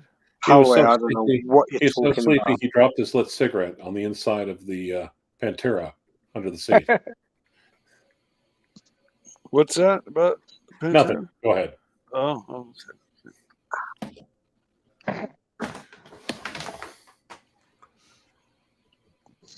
So what were we talking about there? We're talking about these Omega ceramics. Hairline Do you like cracks ceramics? in Are you into ceramics? I think so, but like you said, if you drop it on a hard floor, you might be in trouble. Hard. A hard Life is floor. hard, and so is floors. Hard. Any stone floor. HAW. There's the blue one. Blue side of the moon's nice. I like that. But like with this one, it's a ceramic case. Okay.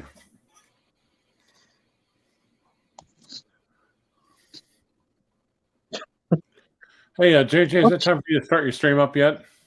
Not quite. Another hour and a half. Fuck. JJ, I'll be linking to you today. Yes, sir. I will send you the link if you need it. So, Rancher, what are the top 3 sins that you have committed? Ooh, juicy. Ooh, are we talking horological or just general? General.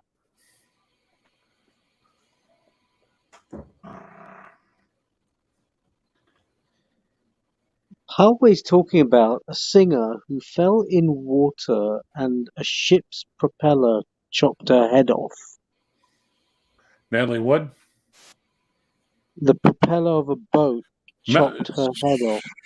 Super chat. That's terrible. Super chat. Does that ring any bells with anyone? Let me see. There we go. We got a super chat from Toyota.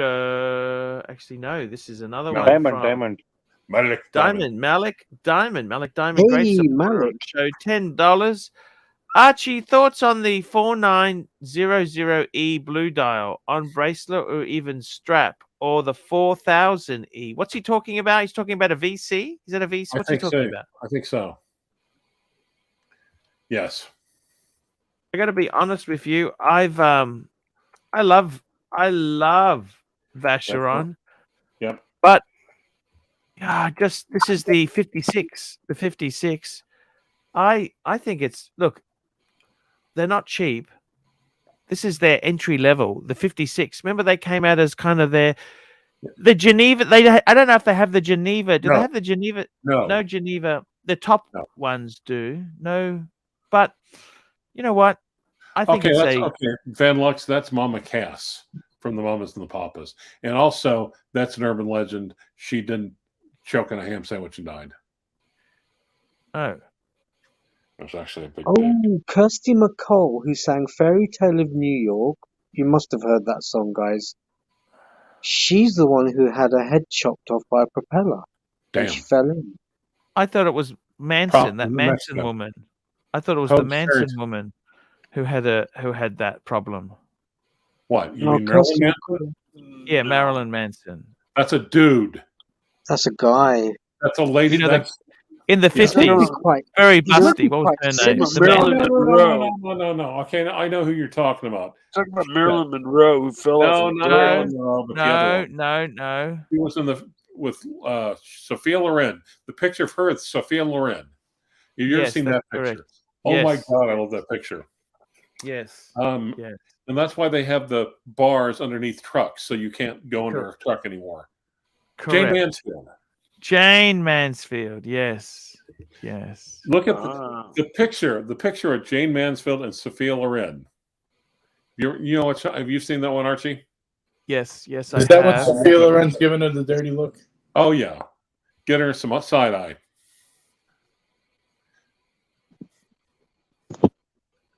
Sophia, let's get this here.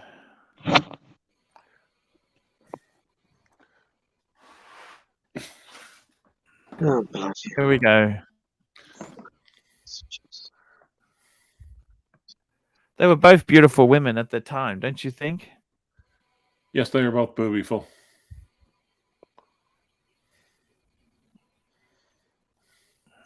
Which one would you pick there, Rancher, if you had a choice? I don't think there's a wrong decision. But obviously, Jane. Oh, Jane Mansfield. I take the brunette, or whichever one she is. Sophia Loren. You've never heard of Sophia Loren? Whoever that is. Well, yeah.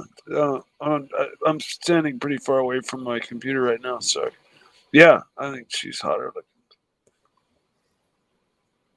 They're both hot though. I love the old bras from back then. They were all pointy. Yeah, in those days it wasn't rude to point, was it? Sorry. Did you remember that Seinfeld episode with that woman who doesn't wear a bra? Speaking of Yes. bras, remember that? Yes. Is that the And, one where they imagined her boobs speaking like, hello? That one. I imagine them all doing that, frankly. Super chat. Here we Oh. go. AD never calling $10. Arch, this is my last super chat for today.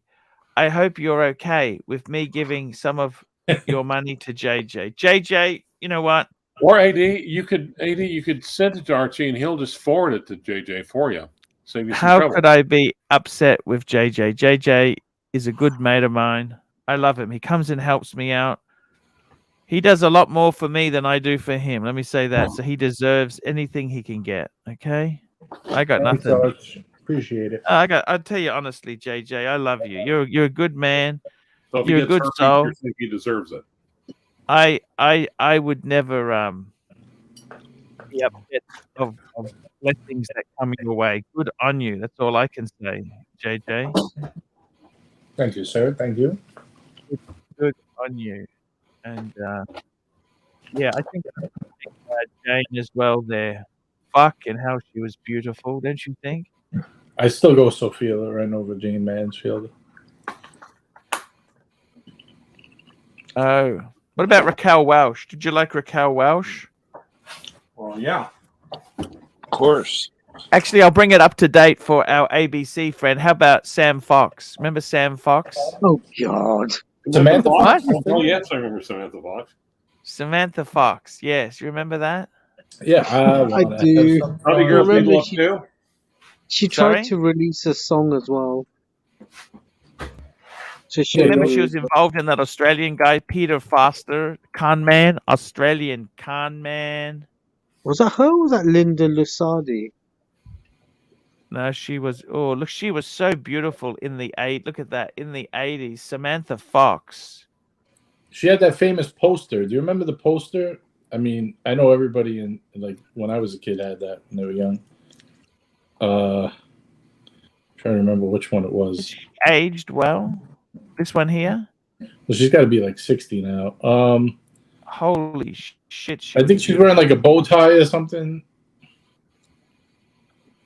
She had like a bow tie Topless on. model Sam Fox says she was sexually assaulted by her teen idol David Cassidy. Holy fuck! I'm a David Cassidy fan. That's not the David Cassidy that you're thinking, is it? It can't be. Yeah, it's both quite common first names and surnames, so. Holy shit! The 51 you revealed in her who. Well, she's older than that. She's 57 now. So. She was so beautiful, Sam Fox, wasn't she? Yes. That's the one with the glove and the. Oh man, yeah. She's okay. Wow. You know who was just amazingly hot was the lady that played Bewitched. Elizabeth Montgomery. Elizabeth Montgomery. Yeah, when she was like, I think I saw one of her first appearances. She was on. Elizabeth Montgomery or Barbara Eden? No, Elizabeth Montgomery. Oh, Barbara Eden. Barbara Eden was. I don't she was think Bewitched. She was the genie. Yes, I dream of Genie. Yeah, I think that's even. I think it's a more difficult choice between those two, between Ginger and Marianne. Oh yeah, no, Marianne by far was beyond hot, much hotter than the movie star. What about Joan Collins? Joan Collins. Oh, she aged a bit, but didn't she? What do you think? Joan Collins aged a bit? She's 80 odd years old. She aged a bit, but she aged well. I'll put it that way. Yeah, she did age well. She was always played. She best playing the bitch, wasn't she? Very much so. Yeah. What about B. Arthur? And her sister. She had a sister as well, didn't she? Joan had a sister. She's 90. Holy fuck! Her voice is deeper than Clyde's. B. Arthur Aru McClanahan. Okay, if you had to do one of the Golden Girls, I mean, had to. Oh, like a good point. Which oh, one? that's pretty. That's pretty. Clive, I got to tell you something. You know, that is pretty perverted. Okay, Not Betty, Blanche. not It'd have Betty to be White. Blanche. Okay, Betty White. It'd have to be Blanche. Okay. Yep. What was she like when she was younger? You know, the funny thing is that the one who plays the daughter and the mother, they're actually the same age. Actually, Yeah. the mother is slightly younger than the daughter. Did you know that? Yeah, yeah, Yep. yeah. Did you know that aside from the Howells, Gilligan was the oldest person on the set? Is that right? Yeah. He was older than everybody else except for the Howells. Shit. I like Jim Brackus. He did Mr. Magoo. Oh yeah, he's great. It's the Golden Girls. I mean, oh, that's Clive, what made you bring that up as a topic? Can I ask you that? For some reason, I was just thinking about like women that we knew, grew up with on TV. I was thinking like in difficult decisions, like which one would you rather? I thought the Golden Girls. That would. Yeah, I mean, How about Maureen McCormack? Maureen McCormack, Marsha Brady. She's aged now. She's no longer. Oh, they've all aged. We've aged. They've aged. You know, remember the Alfred Hitchcock Presents shows that used weekly shows that he used to put on? A lot of the women actresses that made it big got their first roles on his and the Twilight Zone as well. Yes. So like if you want to go back and watch, you'll recognize. Oh like at 18. Blanche would have the most. Okay, Malik.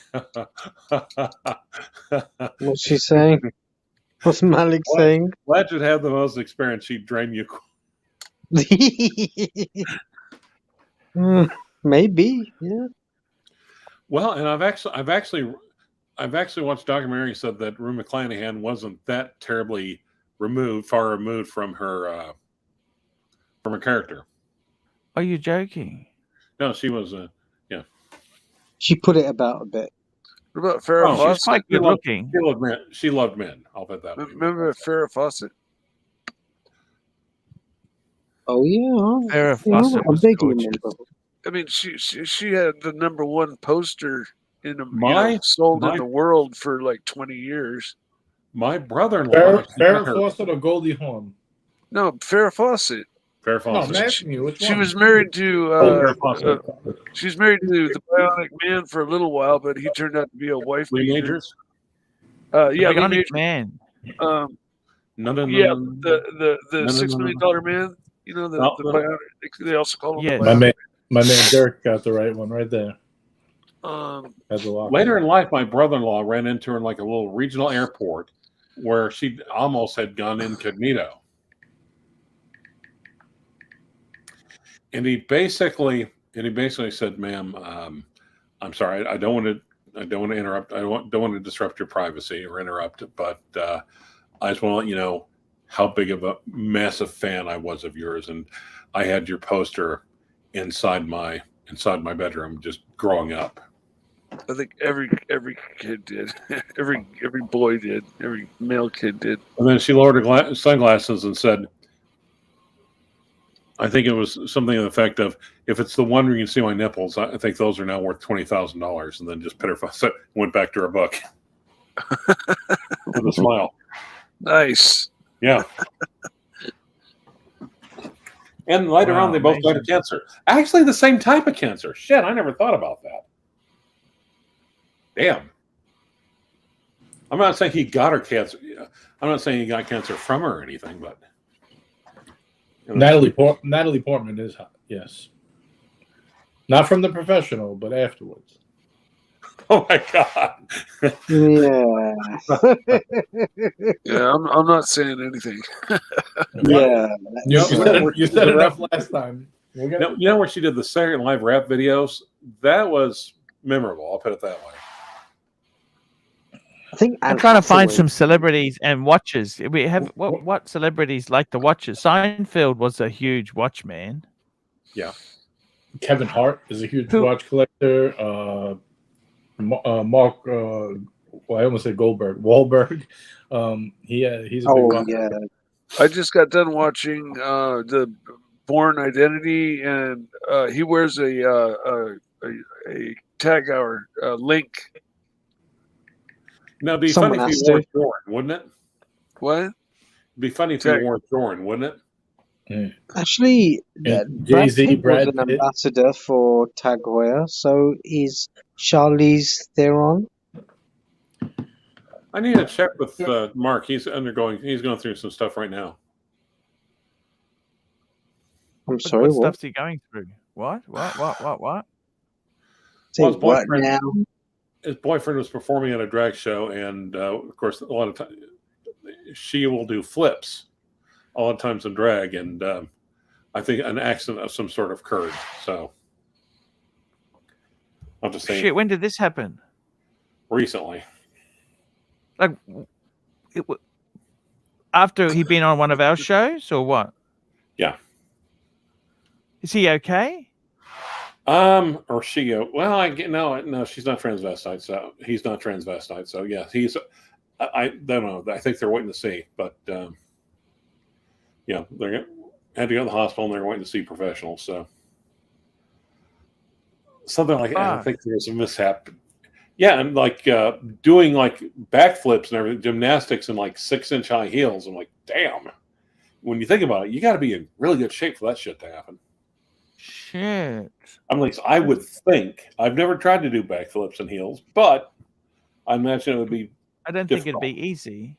What do you think? I just sent Mark a message now, actually. Fucking hell, that's nasty stuff. So you never realize what can happen, do you? You don't realize. No, especially the older you get. Yeah. So I had a cousin that was younger than me, and she just up and died. Holy shit! From what? Cancer. Oh no! Actually, no. A sudden heart attack, just like her dad. Fucking hell!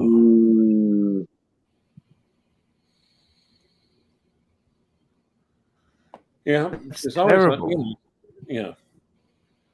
So you don't want to go over there and see her anymore. It's like, well, I don't know. I got these funny feelings about her. Well, she's not really blood. I'm like, oh, that's not helping. You're not. Why would you tell me that? My God. And then later on, yep. She was and actually came to think of it.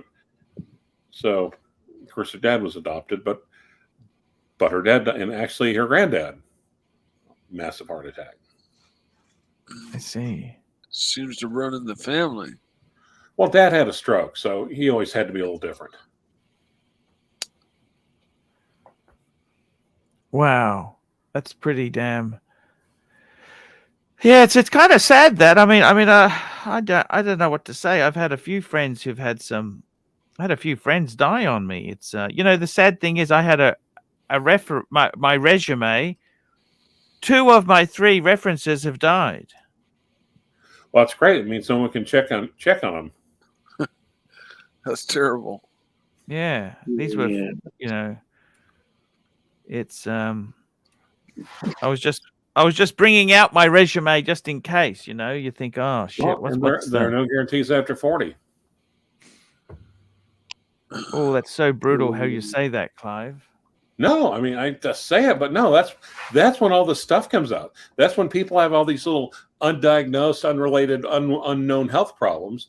And then it's like 40 and 50. Then, well, as it turned out, he had this flaw in his heart that and his aorta ruptured, and he just died right there. Just suddenly, there's nothing anyone can do about it. That is true. That's kind of what happened to me. Mid-40s, and started having chest pains, and went in, and luckily, I went in early enough, and they said it was a textbook heart valve failure, and it was genetic, and they just go right in and fix me up, which they did, and haven't felt better. I've felt better every day since that surgery. Probably 10. Did they just replace the valve or the whole heart transplant? No. I think they replaced my aortic valve with a mechanical valve. But back then, I had to undergo the full. My great aunt, the same thing. I think they went in there. They're going to give her a pig valve, and they thought, well, actually, the old lady's in really good shape, so they gave her a mechanical valve because it would last longer. But here's the other thing: you got to be really, really goddamn careful. Do not take any over-the-counter supplements. Yeah. No, you have to be careful about anything and everything you take. You have to be aware of because it'll have. It took her out. Yeah, that's what my aunt was. My great aunt had something, and she was doing better, and all this other new knees and new heart valve, and then she was taking something that she'd taken for years, a supplement, and it just took her out. Well, you take a multivitamin and it's got vitamin K in it. It's like here. I think I'm catching up on the vitamins. My TV dinners aren't giving me, and I take a multivitamin and thicken my blood up and kill myself. Ding, ding, ding. And then you'd either I was offered a pig valve or a cow valve or even a cadaver valve, but I chose the mechanical valve because the tissue valves, they said we have to go back in every 10 years and replace it. Yeah. And I was like 45 or 46 at the time, and I was like, well, I mean, I hope to live at least another 20 years at least, so I don't want to go through this again. And the only drawback was that I have to take blood thinners for the rest of my life and maintain my blood thickness, which I do. Or would you rather take Thomas? Okay. Thomas Burnett, £5. Serious watch advice. Zenith A384 Panda dial, Zenith A385 Cappuccino dial, or Zenith A384 Shadow blacked out carbon version. Pull them up! Pull them up! Pull them I up! like all of them. There's one that has 3 tones of blue as well. I don't know. I think you should hold out for a macchiato dial. French roast. Macchiato. Hey, Arch, I gotta hop off. Thanks for having me on, man. I will send in the link to you. Send in the link to you today, JJ. Thank you for your support. So this is the 384, very 70s reissue. Ooh. Yes, I quite like it. I like it. We got the very much, yes. 385 Cappuccino. Sure.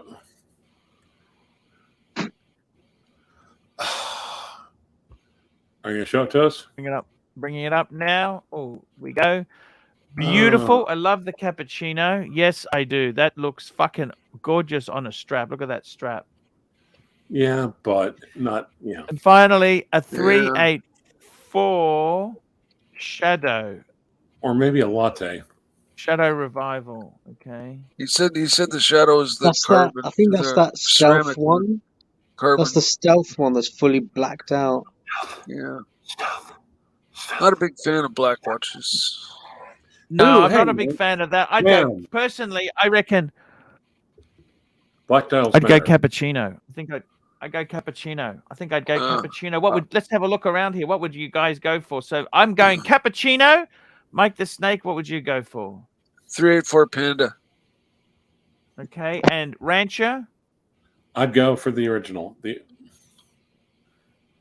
Okay, the Panda. That's the Panda. Yeah. Yes. The 384 Panda. Yeah. And ABC, you've owned a few Zenith. You've owned a Zenith. Tell me what you would go for. Just one. Okay. Can I see the Panda again, please? Sure. I got to tell you, I really like that cappuccino. Is fucking gorgeous, but the Panda. Let's get the Panda up. Here we go. That's the Panda. Yeah. Winner. Ding, ding, ding.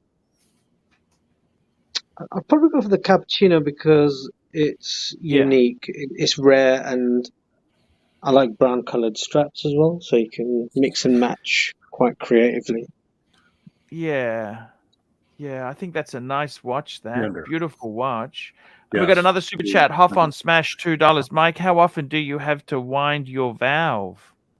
It's an automatic, so As long as I keep moving around, it stays wound up. Nice. Wow. Amazing stuff. Well, okay, I'm going to probably have to get off. Clivers, it's been a pleasure to have you on here, man. I want to say thank you. Thank you. It was great chatting. That golden girl thing, I don't know if that's your fucking sense of humor, your fucking vicious sense of humor, but fuck, that's evil. That is perverted. That's the most perverted thing. I fucking... Is that going to haunt your dreams? Is that going to haunt your dreams now? You know, I mean, seriously, that is one of the most perverted things I think anyone has said here on the stream. The way you snuck that in. And we've had Ross, Rachel, Brady on this channel.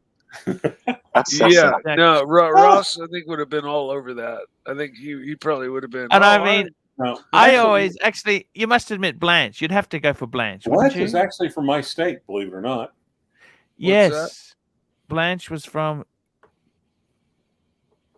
the Fire from your state. Yeah. Yep. Oh. Betty White recently died. She's so damn close to 100. Yeah, she was the best. She was awesome. She was awesome. Remember her character? Her husband had a BMW. I don't know if you remember that. I really liked Golden Girls. Remember, she always mentioned the BMW. Do you remember that? Yeah, but Alan Ludden, I think, was her husband in real life. But Betty was just incredibly, just was not afraid to do whatever it took to have a laugh, for her to get a laugh. Yeah. She was an awesome character. You know, she could laugh at herself, and she carried just that wicked the way through. Wicked sense of timing. She was like sharp as a tack when she was like a 99. Yep. Yeah. I remember watching interviews of her, like, you know, on the late night shows and stuff. I'll tell you another actor I liked. I really liked John Ritter. Remember John Ritter? Three's Company. Yeah. Yeah, he died. He died young. Yep. Remember John Ritter? Did you ever see the Mistake episode? No. The Big Mistake episode? Knocking on door. It was Three's Company, and he was wearing boxer underwear, and they did a scene where he sat down on the bed, and the flap of his boxer shorts weren't sewn shut, and so it didn't necessarily show his junk, but it showed through the hole, and it was a big deal. Interesting. No. I got to tell you, Clivers, thank you so much, Clive. Thank you for coming on, man. Thank you. See you, Clyde. All right. Is that Hoff or ABC? Hoff. Hey, Hoff. No. Who said goodbye just now? Or was that? I did. Okay. We both. Yeah, ABC. Anyway, guys, it's been fun.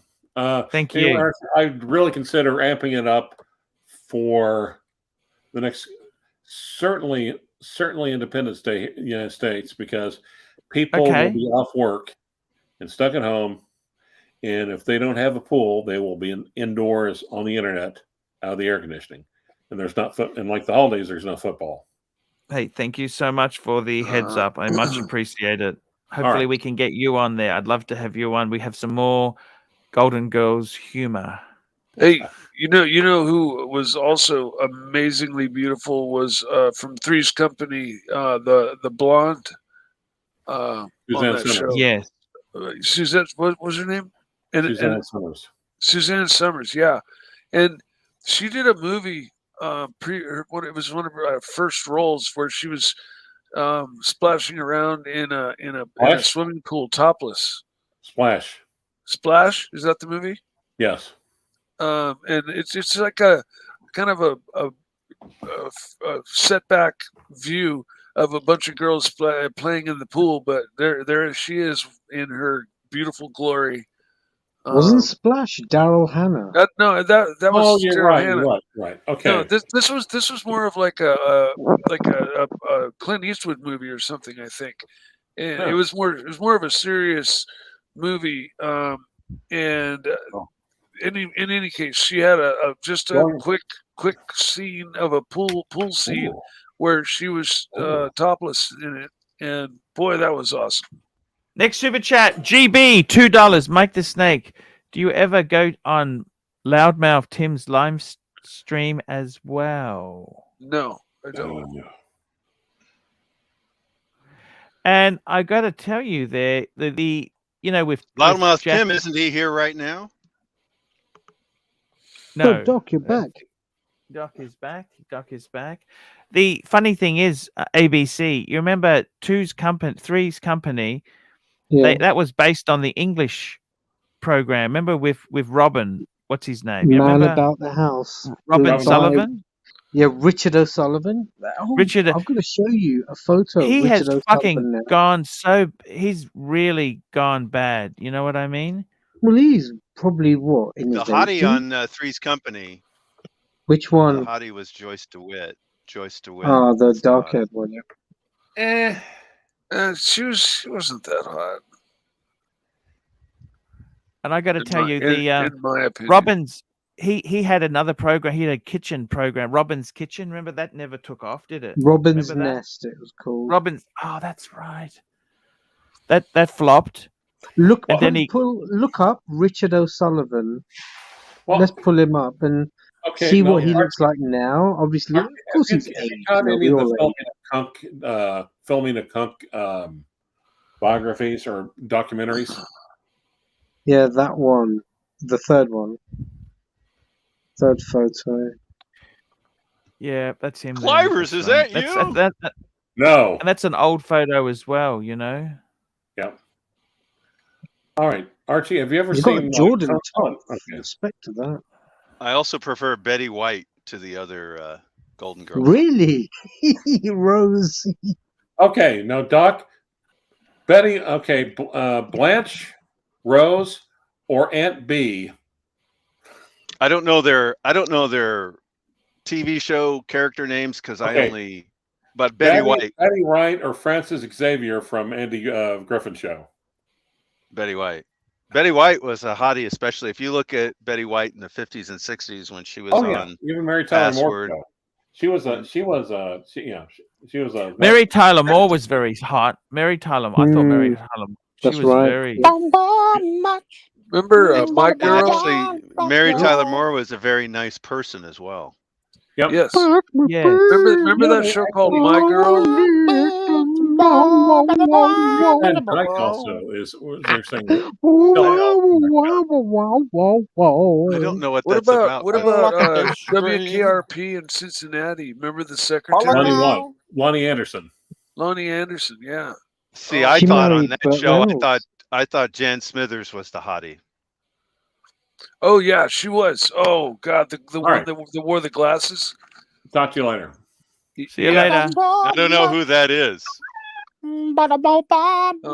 was kind of like the Marianne to, to Ginger, yes. To Ginger, but pull those glasses off and let her hair down, and boy, she was smoking. I'd have hit it with the glasses. I'm not picky like that. Block at the stream. I just sat back. I bump on much. One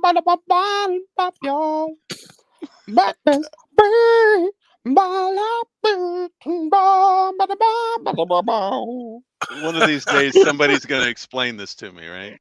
It's Aaron Neville and Linda Ronstadt. They did a duet.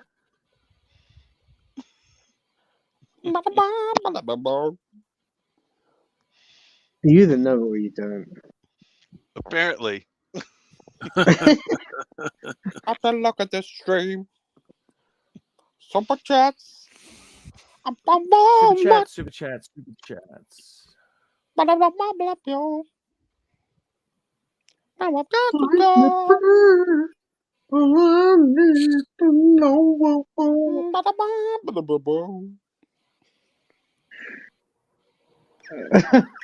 For some reason, this arbitrary singing. Archie's always reminded me of Barry Gibb on the Barry Gibb talk show.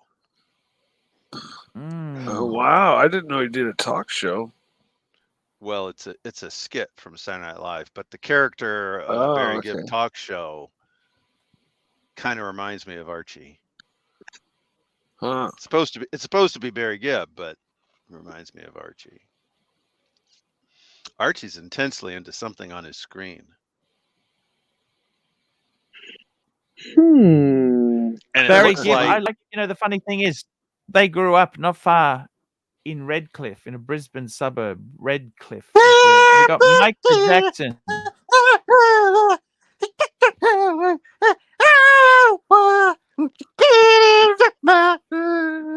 is that Poway? Heck is that? Meant to be Dan. I'm sure it was Poway. But yeah, You know- he has this line where he says, "This is my show. This is my kind of show. I'm not taking a lot of crap." Just reminds me of Yes. ArchieLuxury. So the Bee Gees are from Brizzy, yeah? Arch? Well, they were They're born from England, in but England. they grew up there. They Yeah, came up. Yeah, they came out to Brisbane, to Redcliffe. and that's where they grew up. Yeah. Yeah. Well, Yeah, actually, exactly. So he has I'm- so they've got an Australian accent, right? You know Of who was course. another super beautiful actress was remember the show Rockford Files? I Don't love have the his Rockford Files. He had his lawyer friend, the brunette with long hair that would bail him out, and it kind of was insinuated they kind of had a thing going on, but they never really took it anywhere. But she was amazing. I don't know who that was, but they had Rita Moreno on a lot. She She was said good back in the day. I am the one to go. Not my son. You didn't that classic That's Baywatch. Michael Jackson, but is that ABC or Poway doing Michael Jackson? Come on, check the Tony. Don't be so ignorant. Don't be ignorant. Okay, don't be ignorant. Remember Baywatch? That was just chock full of them. Yeah, but I preferred the first series one, that Erica Eleniak or something like that. It's about the children. Don't be ignorant. I only stayed through the beginning, intro Credits. where they were all showed each one running, one Bouncing at a time, around. just bouncing along. It was just like and then once that was over, it was like the content was kind of like whatever. Pigs. They're David rolling Hasselhoff didn't do poo. much for They me. make I liked him in, bacon. I liked him Fucking in Knight talk to Rider. me, Michael. I said, I like pigs. They're rolling poo. They make bacon. Shimon. Did you know Michael or David Hasselhoff is huge musician, singer in Europe? Germany, In yeah. Germany, Germany, especially. like yeah, massive, yeah. like number one. He's fluent. He's probably for family heritage, but he's fluent in German. Well, I'm sure. I think I liked him in Knight Rider. I thought that was his best. Yeah, that was no, the he best. Baywatch he was a bit great. corny.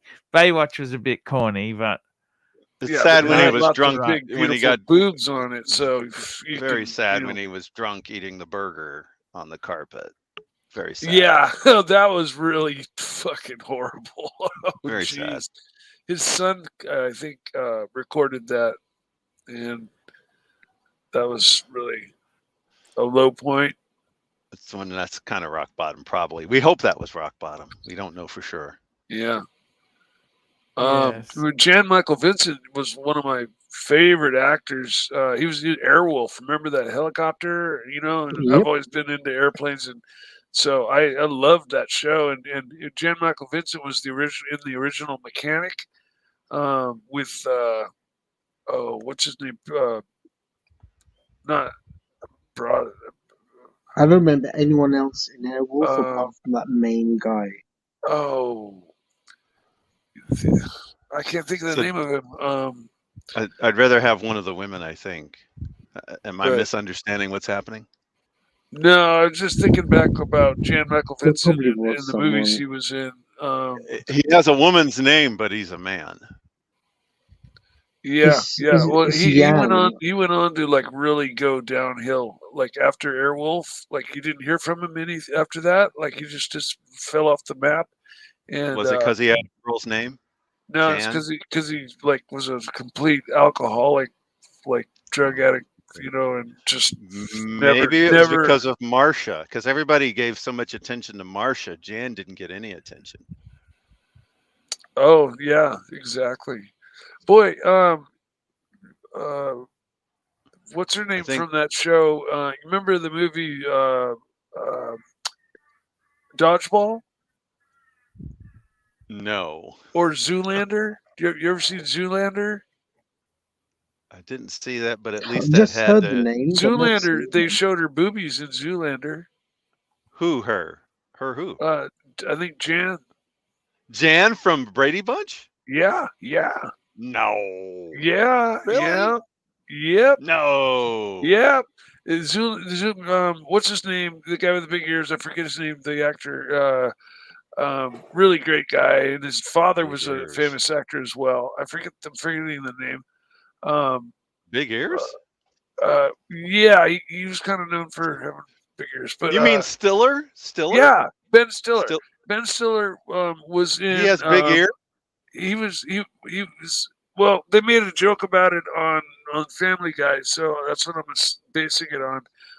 But he did that movie Zoolander, and he did. and they did a threesome or a eightsome with a couple of midgets and him and the guy the blonde. Well, now I'm googling actor. Brady Bunch and Zoolander.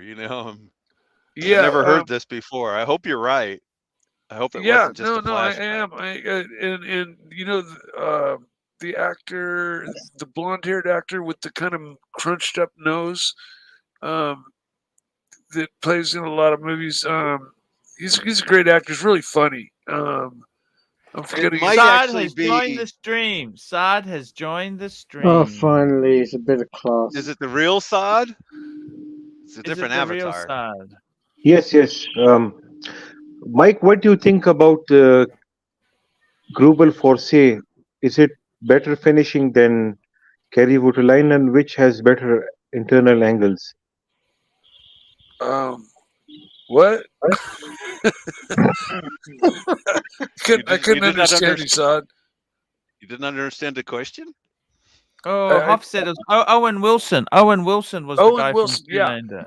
Owen Wilson. I like Owen Wilson. No, but the Stiller guy was in Owen Wilson. I mean, he was in Zoolander too, but as well. Yeah, he and Owen Wilson were kind of like you're also ignorant. They were both supermodels, and they lived this kind of like bohemian lifestyle. And it's all about the children. They had kind of an orgy with Jan from. It's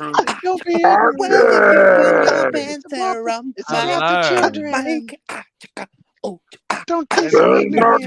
Mike, where did you put your pants around? Why? Don't be so ignorant. Now you're starting to make me think about all the old shows so like, ignorant. with Red Fox. What was that? What's going on? Sanford and Son was Red Fox. Remember the beginning of the music? I hope you're not talking about Bubbles, man. ABC. He's my favorite man. ABC. Yes. The funny thing is that when I was growing up, it must be the same for you. TV sort of dictated the time schedule. You watch certain because you didn't have on demand. Yeah, now, absolutely. Do you even watch television? Do you watch the BBC News? Do you watch news or what on the TV? Yeah, I watched news because there was fuck all else to watch at certain times. Yeah. And I mean, things that we used to watch, we used to get so many Aussie dramas like The Sullivans, A Country Practice, Prisoner Cell Block H.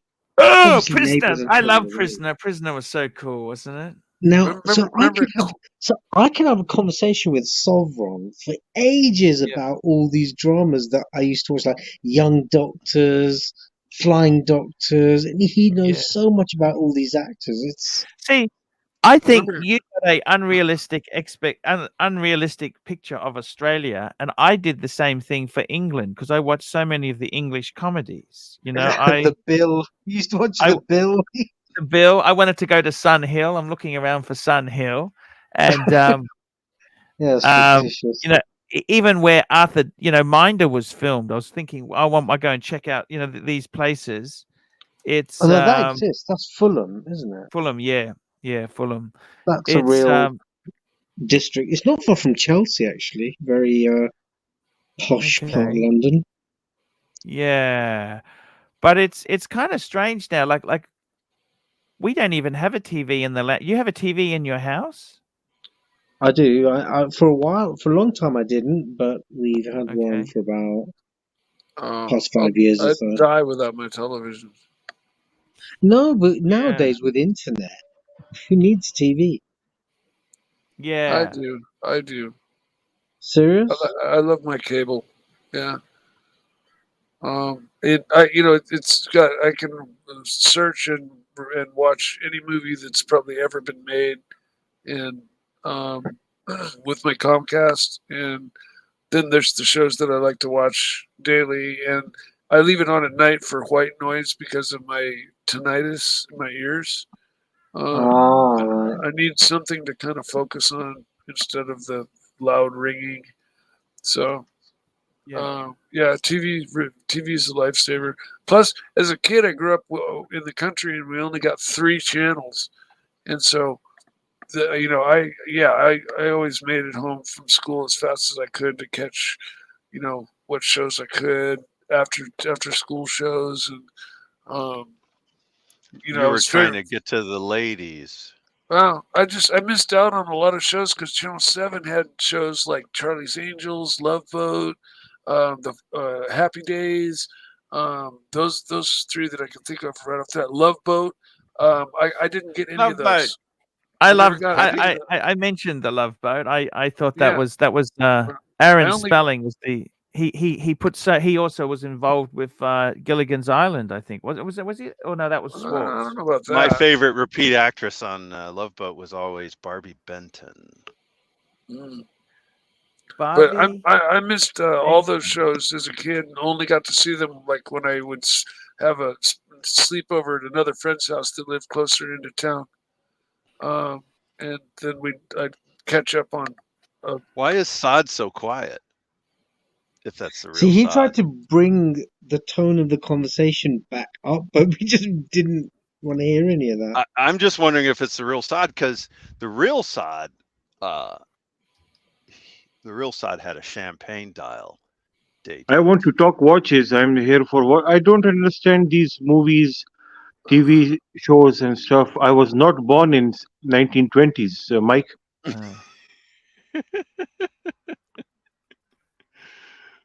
If you guys want to talk Daytonas, I'm there for you.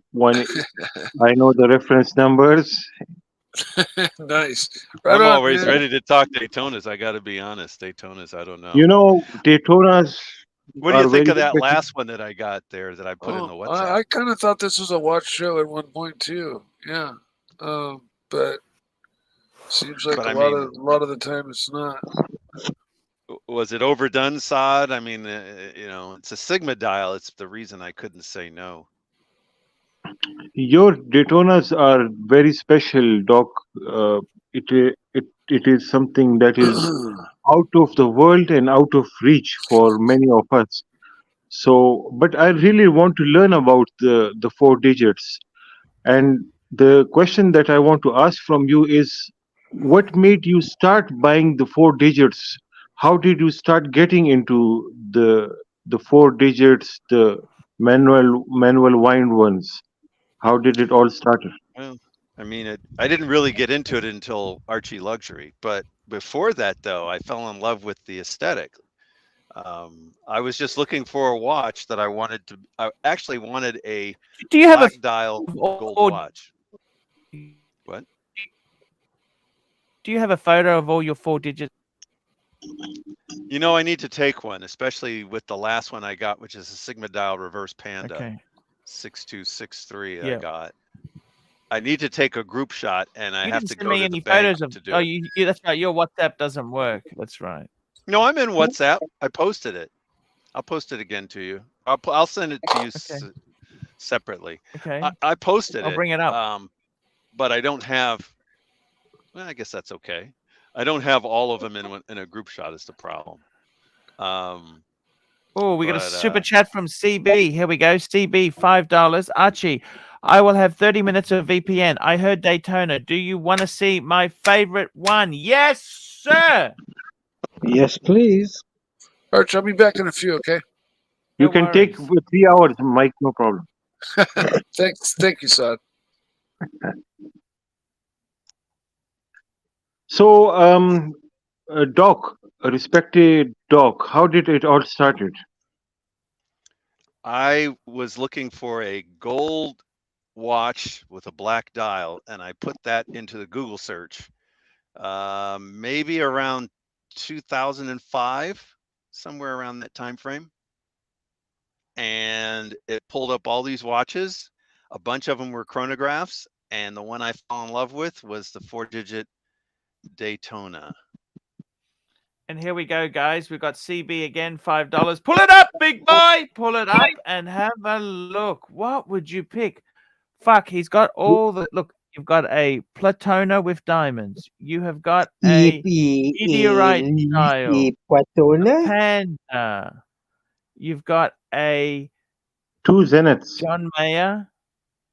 You've got a gold with white dial and diamonds, and I think that's a Zenith one in the bottom corner. Which one would you pick? Shit. I like the black dial one.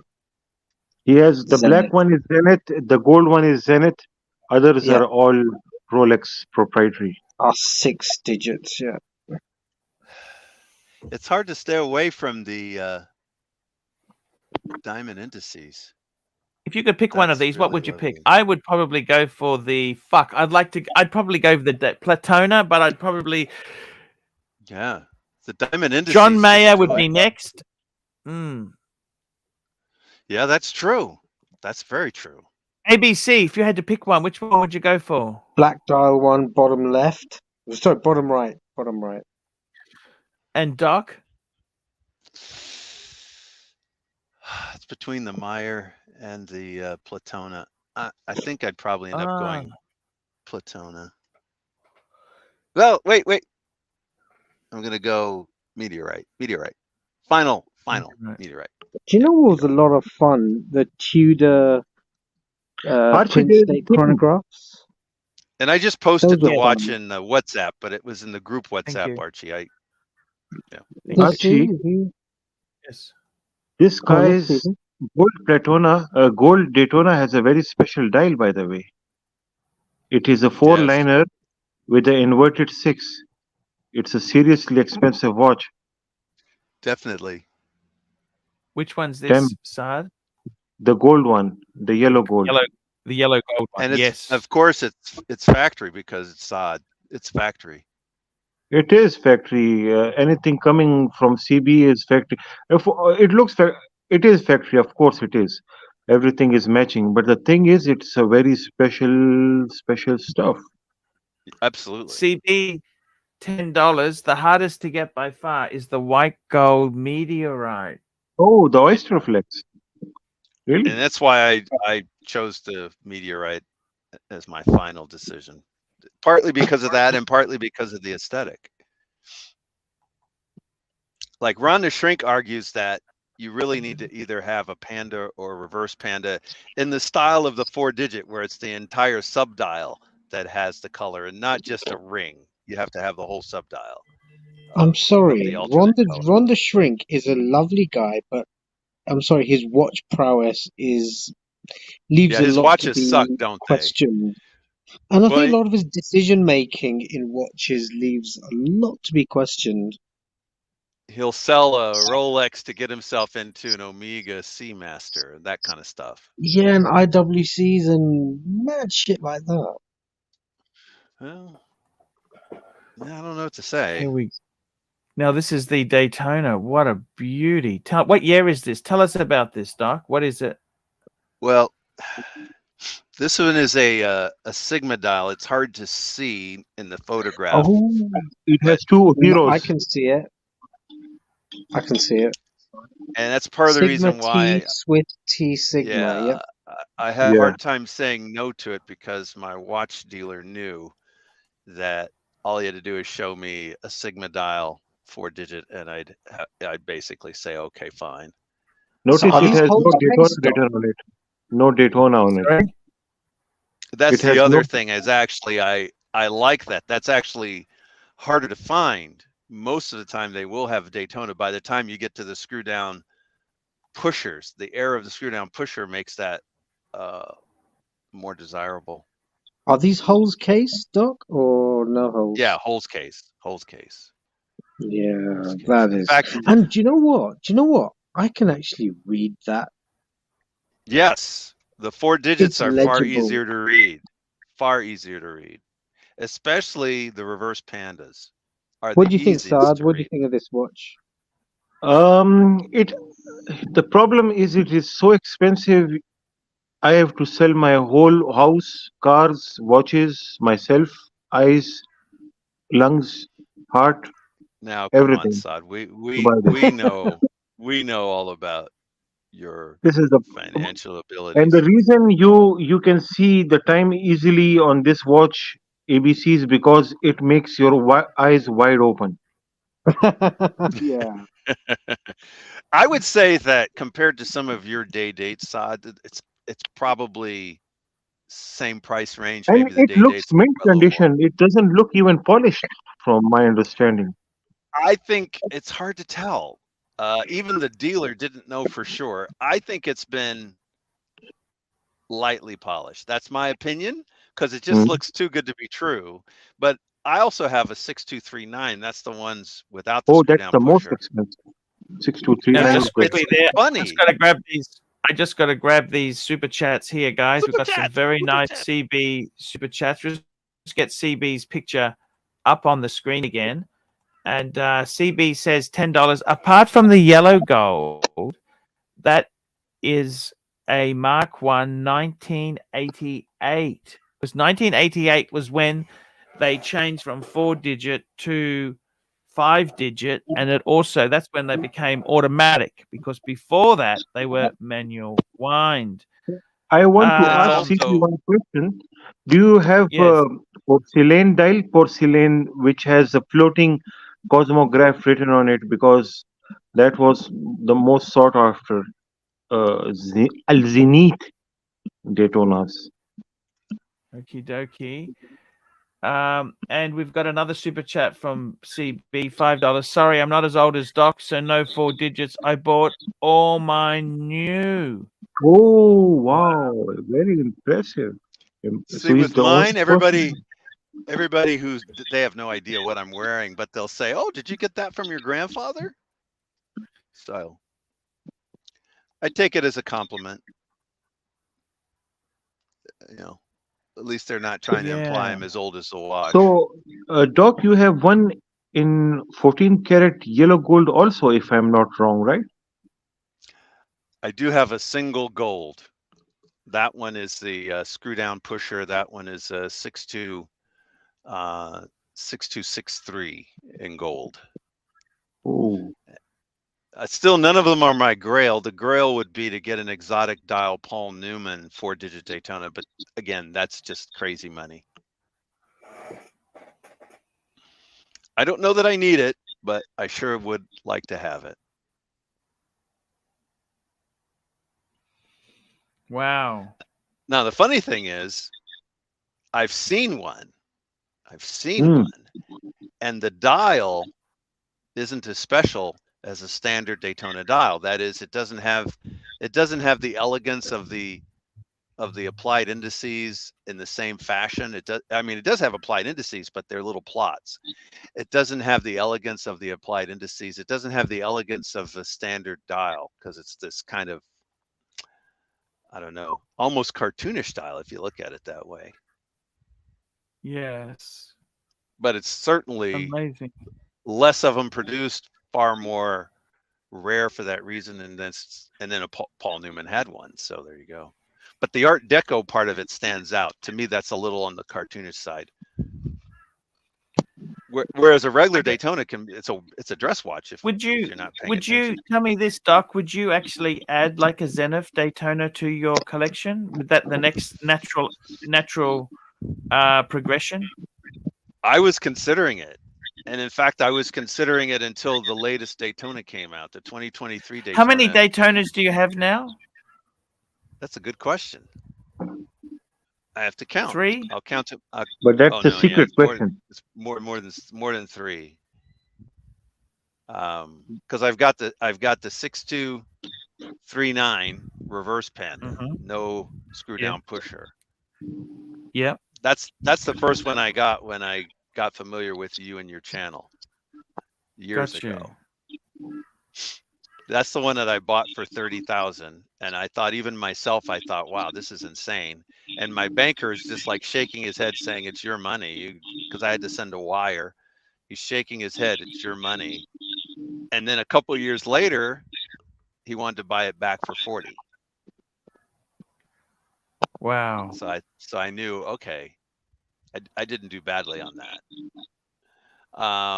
But anyway, that's a 6239. Then I've got a 6241, which is the that was a very short range model. Only made it for a year or two. As they were getting the bugs out of the screw down pusher. So when they went from the no screw down 6239 to the screw down 6263, 6265, they had an in between where the pushers were a little more proud. They didn't streamline the screw down portion to the extent that they finally got it.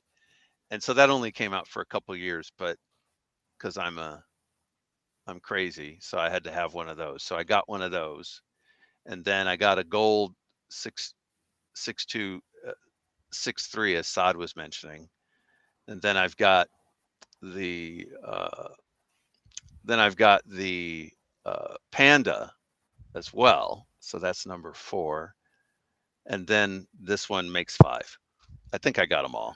I'll know when I pull them out of the bank vault and take a picture. It's my retirement. Would you get a pre-Daytona? You know, they had the pre-Daytona. You've got one. I've got one. Sorry, so I can include that one too. But and you're right, I should include that. The 6238 that I got also seems to be in mint condition. So the 6238 is mint condition. The 6239 also seems to be mint condition. It's what the watchsmiths are telling me. The others are good condition, but just those two happen to be mint. Like they were put somewhere in a safe. Yeah, amazing stuff. Would you? How long? I suppose you just keep them. You love them. You love your watches. It's like anything. You don't. Yeah. You were looking at a 1019. Weren't you looking at a Milgauss at one stage? Plastic Milgauss? I got a 1019. You're right. That's a lovely watch too. It's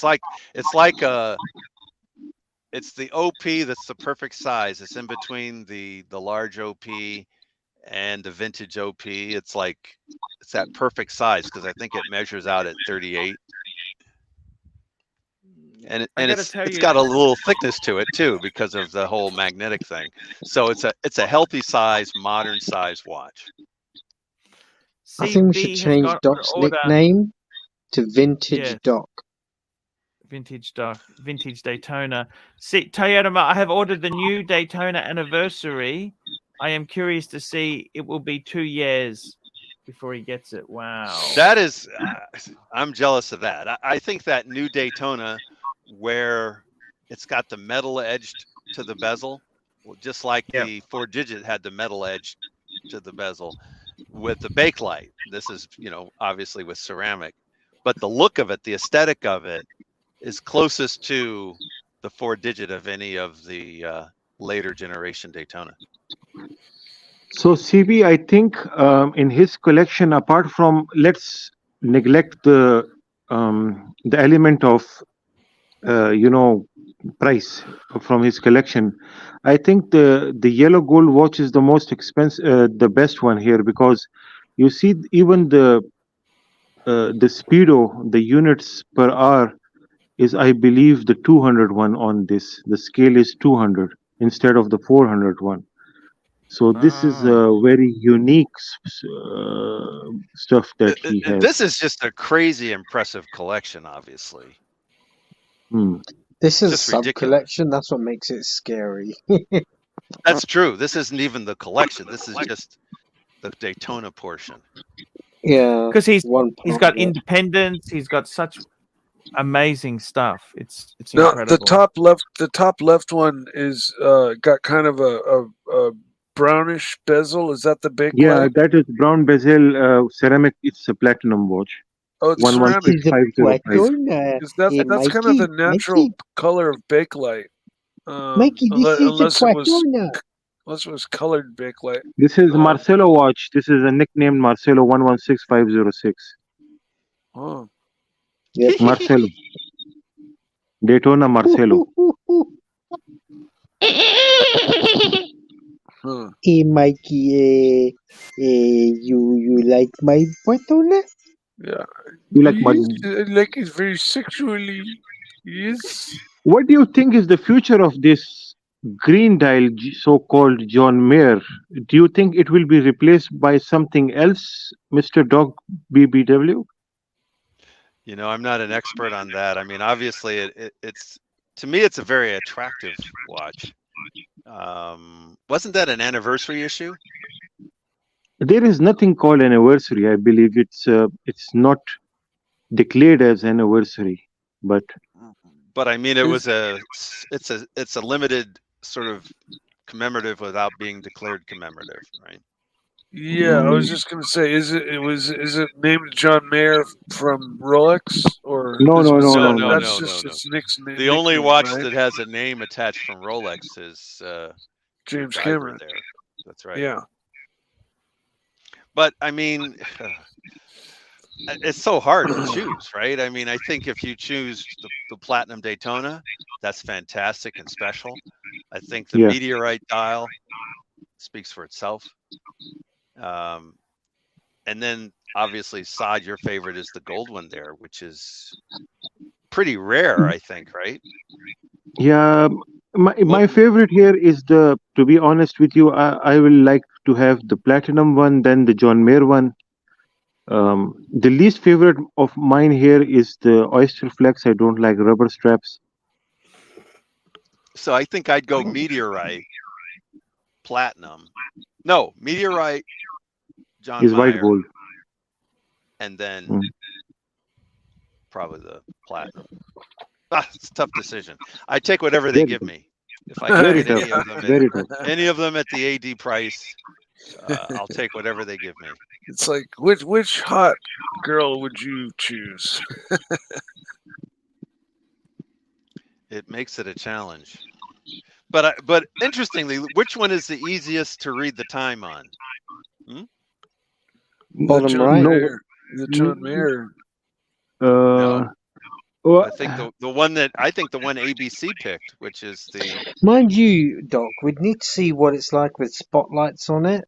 And I think yellow gold is actually easier to read. There's a bit more contrast with yellow gold. Probably. I think your choice of the reverse panda at the very bottom and the right, I think that one is the easiest to read in real life. Huh. Like right now, I am not seeing the hour hand because it's cruising up into the right complication. You know, it's disappeared. So on the reverse panda one that I'm pointing out. Yeah. And the green John Mayer one. If you just think about it, like look and consider the hour hand going all the way around, there's nothing to really for it to blend into or make it disappear. But I do agree the gold one, maybe in different light, it probably is the most exposing of the hands. The others all have a blend point. I'm glad I have my 4 digits because I can't stand searching for the time. Like you hold your watch up and you're searching for the time. That's crazy. I know. It takes so much energy. I have a torn rotator cuff. I can't even lift half my watches up that high. Oh man, I didn't know that. I should talk to you about turmeric. Yeah. Turmeric's your wonder. I have to make sure though that it doesn't interfere with my blood thickness or anything, or my blood sugar before I start taking turmeric. But I actually started to look into it on your suggestion. Well, I I thought mean, turmeric doesn't affect blood sugar. Well, If I don't anything, know. it lowers it. Yeah, and cinnamon as well. I think he's is another talking one. about his blood thickness rather than his blood sugar, but I don't really know which one. Yeah, it is. yeah, no, and my blood sugar can be very easily, adjusted, like in, within minutes. My blood thickness, my INR. That's what I have to be very careful about. So anything new that I might consider taking or eating, if I'm going to do it on a regular basis, I have to look for any cross references, and then I also have to cross reference all of the medications that I take too. So, like whatever it might not be cool with one of the medications I take. So, I got homework to do with everything I do. But very good. Anyway, I got to tell you, anyways, these ABC. Have you ever had a desire to get a Daytona yourself? Just to let you know, the turmeric actually helps with anticoagulation. Anyway, continue. Oh, very cool. Okay. I don't know. Because you've Not owned a really. Zenith. You've owned a Zenith El Primero, right? Yeah. I can't Um, say I've got a desire to get a Daytona. well, they've always been expensive, haven't they? Well, this is a luxury channel, so we'd expect that. That's They've half always of the been a course. little too small and a little too much money. But you could get the Yeah. Zenith that comes close to the Daytona, of course. Yeah, some people no, upset that's about what I that. would, if I were seeking What is the Panda Chrono or cheapest Master. Daytona you could get? What is the cheapest Daytona? What is the cheapest? The least Probably a expensive. I think two-tone. Two-tone. Which series? Probably. What would it be? A Zenith or a?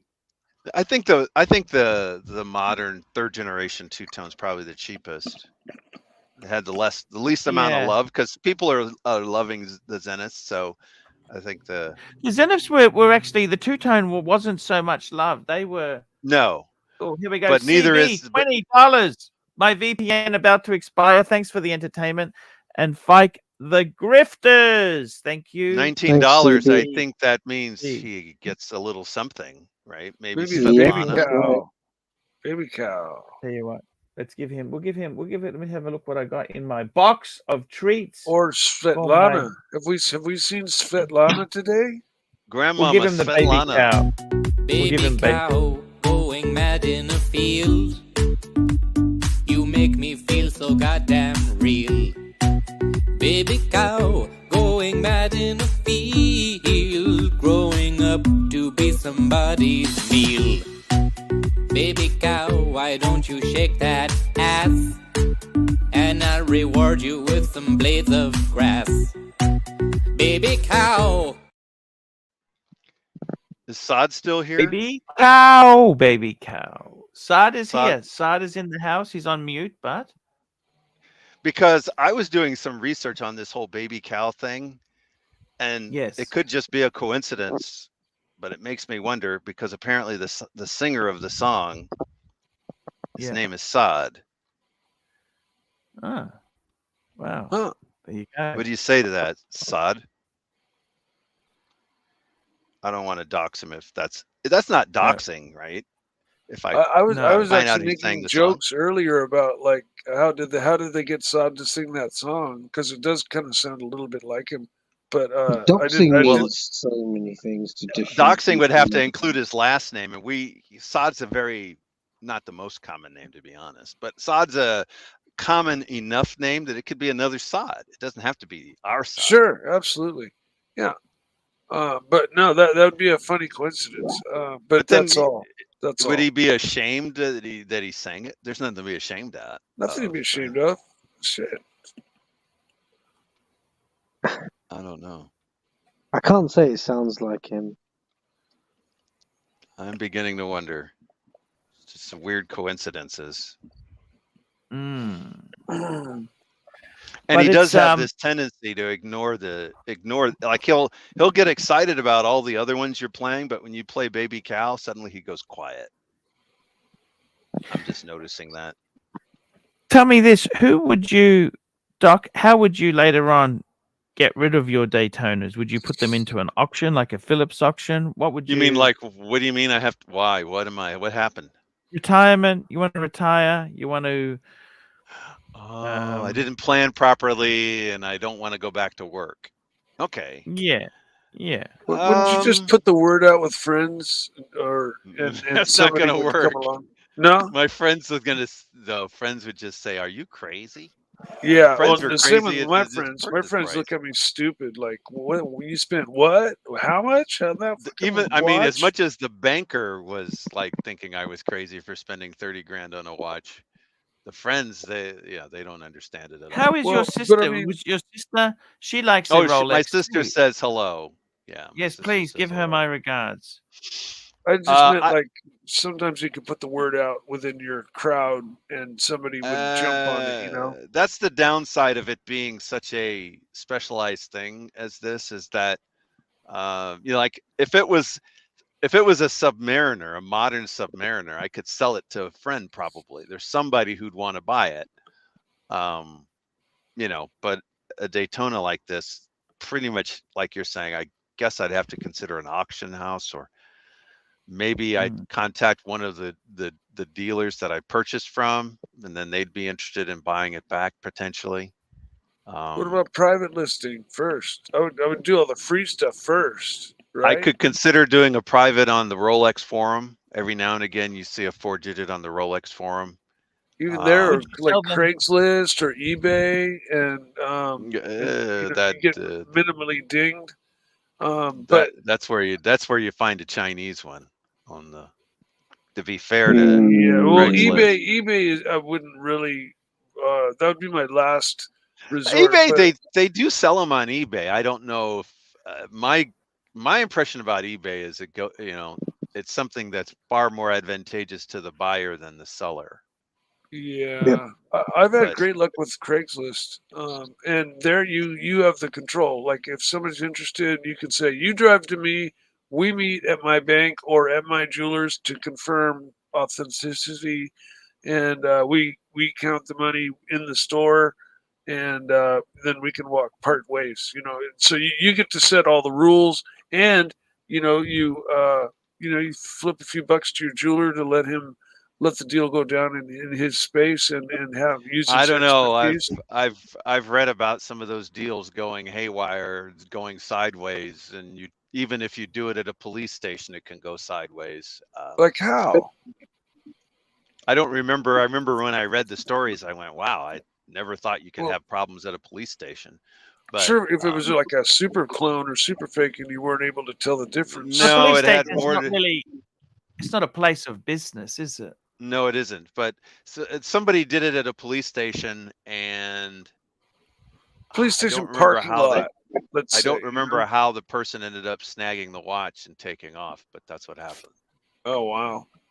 So, Doc, are you familiar with the Peruvian Air Force 6263? Yes, the Peruvian. That's actually an amazing watch. Now you got Archie excited. Let's check it out. And obviously, I don't have one. Now, the problem is what you'll see, and sometimes even in an auction house, you'll get a Daytona that's been after the fact painted. So it's an actual authentic 4-digit Daytona, except for it's a fake Peruvian. You know what I mean? Yes. And that's a problem. What do they do to what is the difference? Well, he has to post a Peruvian. Then it'll pull be one up. obvious. Let's see it, Archie. Pull it up, Archie. That was actually, Mike, for the Peruvian Air Force. Very small order, It's a lot like somebody faking a Comex dial on a sub.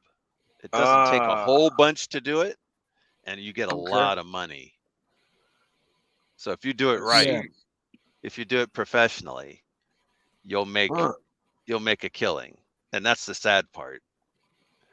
So I agree. In the minefield of vintage, as soon as you get something like a Paul Newman dial, a Peruvian dial, now what are you going to do to make sure it's authentic? It hasn't been mucked around with. So what does the Peruvian dial do? What does the Peruvian dial do? How can you click tell? on it? Click on it. My software. Can you click on it, make it bigger? Arch, whilst you're looking for that, that's what she said. With vintage, even the wrong case back can mess things up. Oh, sure. Yes. Oh, yeah. I would think so. So everything can be perfect, but you got to watch out for the case back. Like as an example, when I bought some of the Daytonas I've purchased, that's clean. There's a Peruvian. Tell me how you can tell it's a Peruvian. How can you tell? I don't think that's a Peruvian. I don't see the insignia anywhere. What about you, Saad? The Peruvian, actually, this seems to be a Peruvian. The front of the Peruvian were actually similar, but they had the case back that had the Air Force insignia written. But I thought you had a little something on the dial. There's some writing underneath the lowest complication there. Where it usually says T Swiss. Swiss T. Okay. Even I have to look that up. They had the Sigmas. Does this one has one? No. No, that's not a Sigma dial. Oh, okay.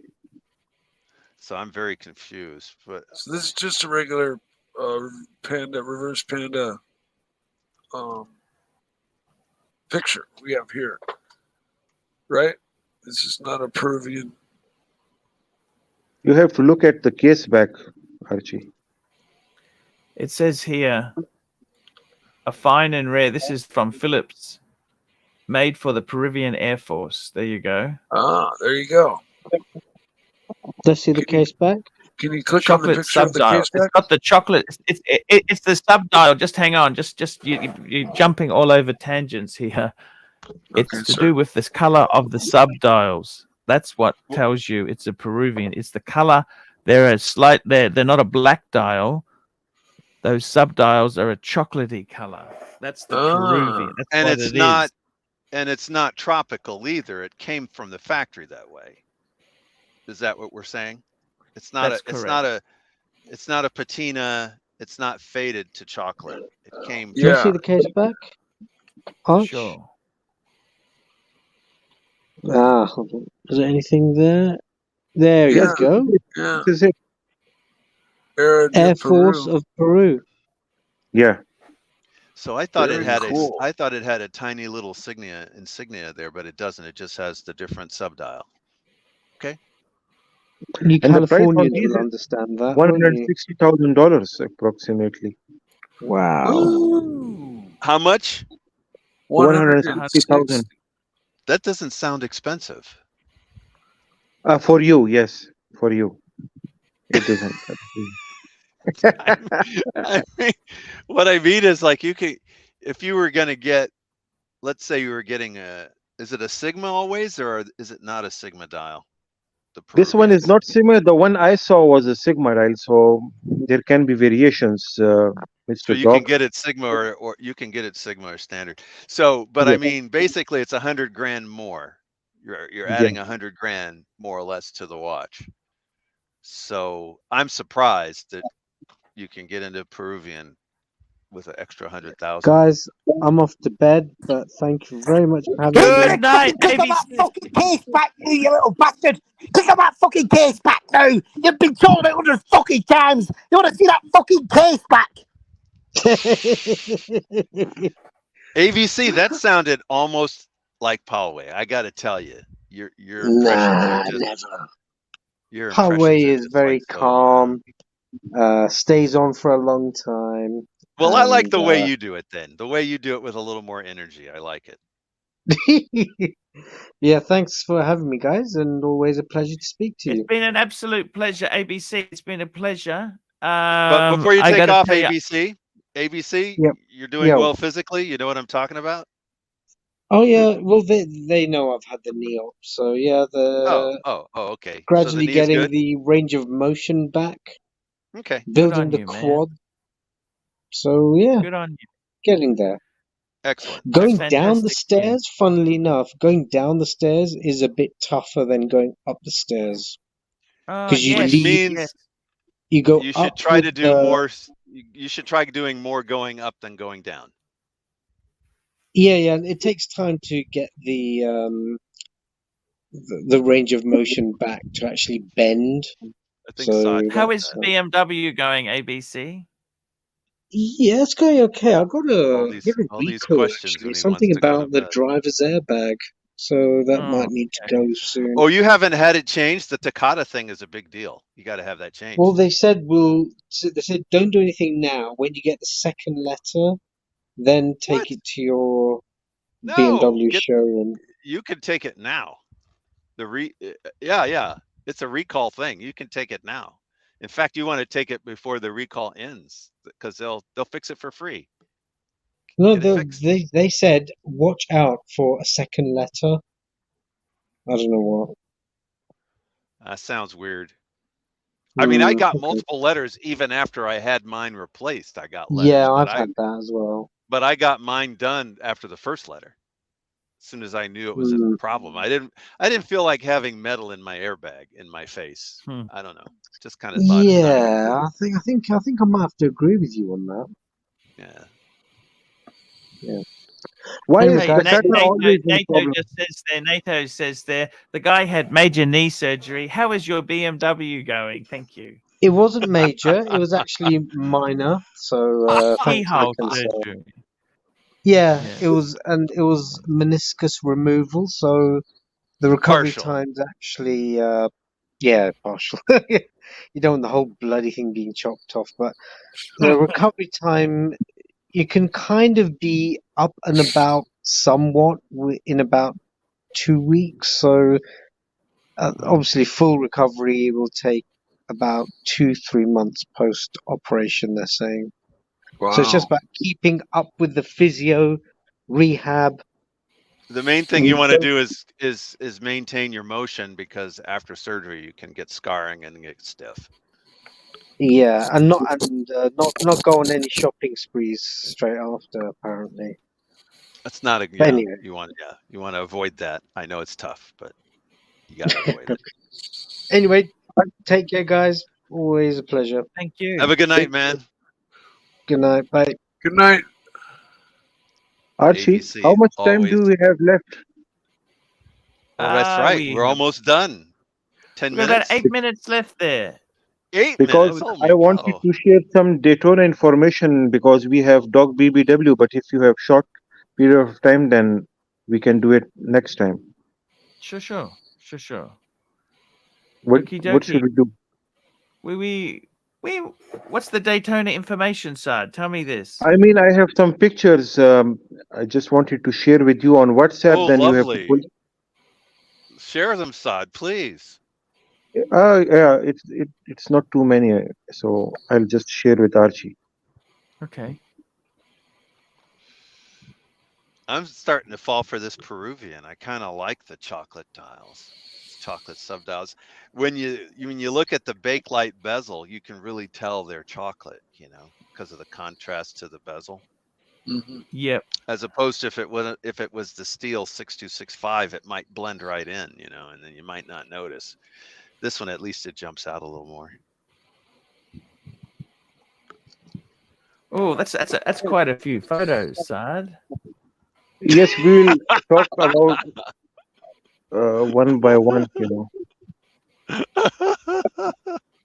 Okay, just 1 minute. I have a few pictures. Oh my God, that's a lot. I think that you have a passion for the 4-digit Daytona, Sod, even though I know I you always have more loved of a them, passion. and this is not just now. Maybe 25 years back, I always And this is my father actually told me, the shorter the reference number on a Daytona, the more expensive it is. This is what he told me 20 years back. That's true. Wow. That's it's very. But I mean, you know, the same might be asked one day, not today, because we only have 7 minutes now. But the question of what made you fall for the day date, what made you end up going there, just something to think about as a question. Yeah, that's a long, that's a very long, answer to that question actually. I thought it might be, Yeah. but it is something to think Here we about. go. 'Cause Here we I got think a some lot of us want to photos know. coming up now for us to look at. Let's have a look at So these Archie, watches here. this one is actually the Lapis. platinum. This is actually, yes, this is lapis, but this is the case is made from platinum, so this is a very rare. Wow. Wow. Usually you see them in white gold, but this is And a platinum. this is a Zenith movement. Is that right?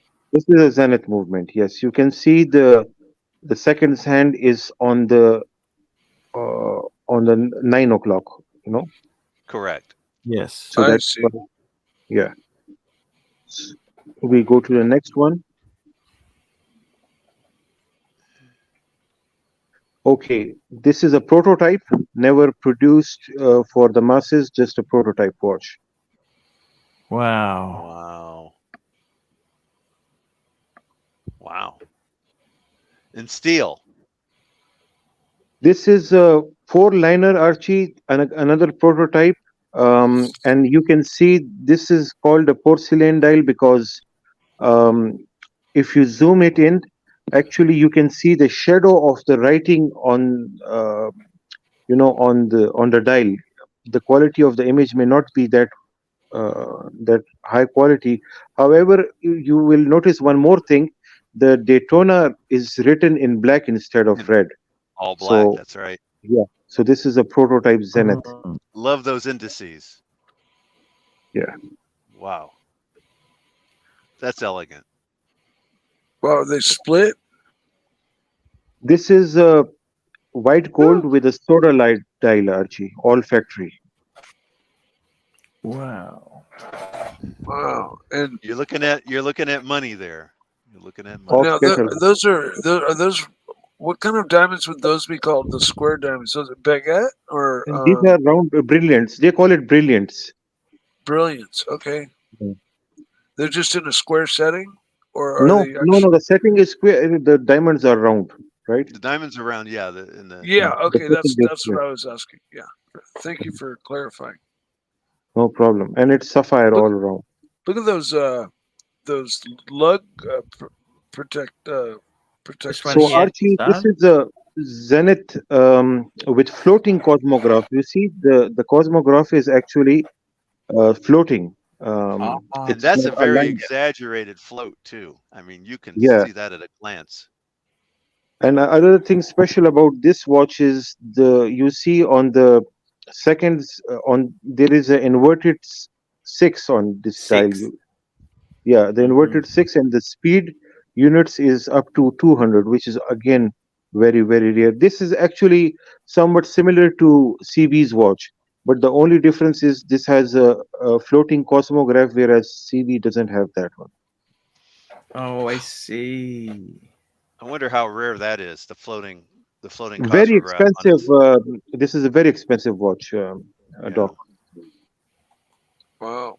Okay, Archie, this is a very interesting watch. This is a Zenith prototype, but sub rings, you see the sub rings on this watch is actually of the later model, the 116520. You see the silver sub rings, which has thicker. It had to be actually the thinner ones, the black ones, on the Zenith. But as this was the prototype, and they had to make the 116520, the later model, so they implemented it on this watch, and hence this is a prototype. Very interesting. This is actually hybrid between two models, the Zenith and the Rolex. Oh my God. And this is actually just a fancy, off catalog stuff. The reference number is 16568. Very, very difficult to find. You see the diamonds on this dial is somewhat larger than normal you Yep. find. Yeah. Yeah. It's Usually on basic. these watches, the diamond, the base plate is made from 18 karat. This is 16598 off catalog, and this is all pavé with emeralds on them. Now this is Doc's Oh watch, my but God. with mesh bracelet out of factory, 6269 with pavé and sapphires on it. I'm gonna say it's probably a 6.2, 6269. 6.3, well, probably a 6.2, 6.3 actually, because it's got the screw down pushers. This is Doc's There we- watch. There we go. So in This other is words, the like the 6239 had the pushers without the screw down. You don't We have an need to example do a of that. proper segment on Daytonas, Archie. It's a very, we very do. interesting. We certainly do there. Guys, let's got to thank Agreed. all the people who super chatted today. Let's go through the list. We had Hoff on Smash, Basil's Beazles, MX5NC, Tiktology, Mike the Snake, AD Never Calling, AD Never Calling, AD Never Calling. And we had ED Never Calling, Tiktology, AD Never Calling, Cabby Lake, ED Never Calling, ED Never Calling, AD Never Calling. We had Yankee Doodle, Hoff on Smash, Tiktology, Toyota Mo, Malik Diamond, AD Never Calling, Thomas Burnett, Hoff on Smash, GB, CB, CB, CB, CB, CB, CB. And I want to say a big thank you to everybody who participated today. We're going to link to the JJ show. We're going to link to JJ's. And guys, I will be back on in about 9 hours' time. Love yous all. See you tomorrow. See you later, Thanks, guys. Arch. Don't forget to thumb up, everybody. No Don't forget to worries. upvote. I might be a bit later tomorrow because I got to pick my dad up. So I might be a bit later tomorrow. Thank you, That's guys. okay. It's pre-holiday.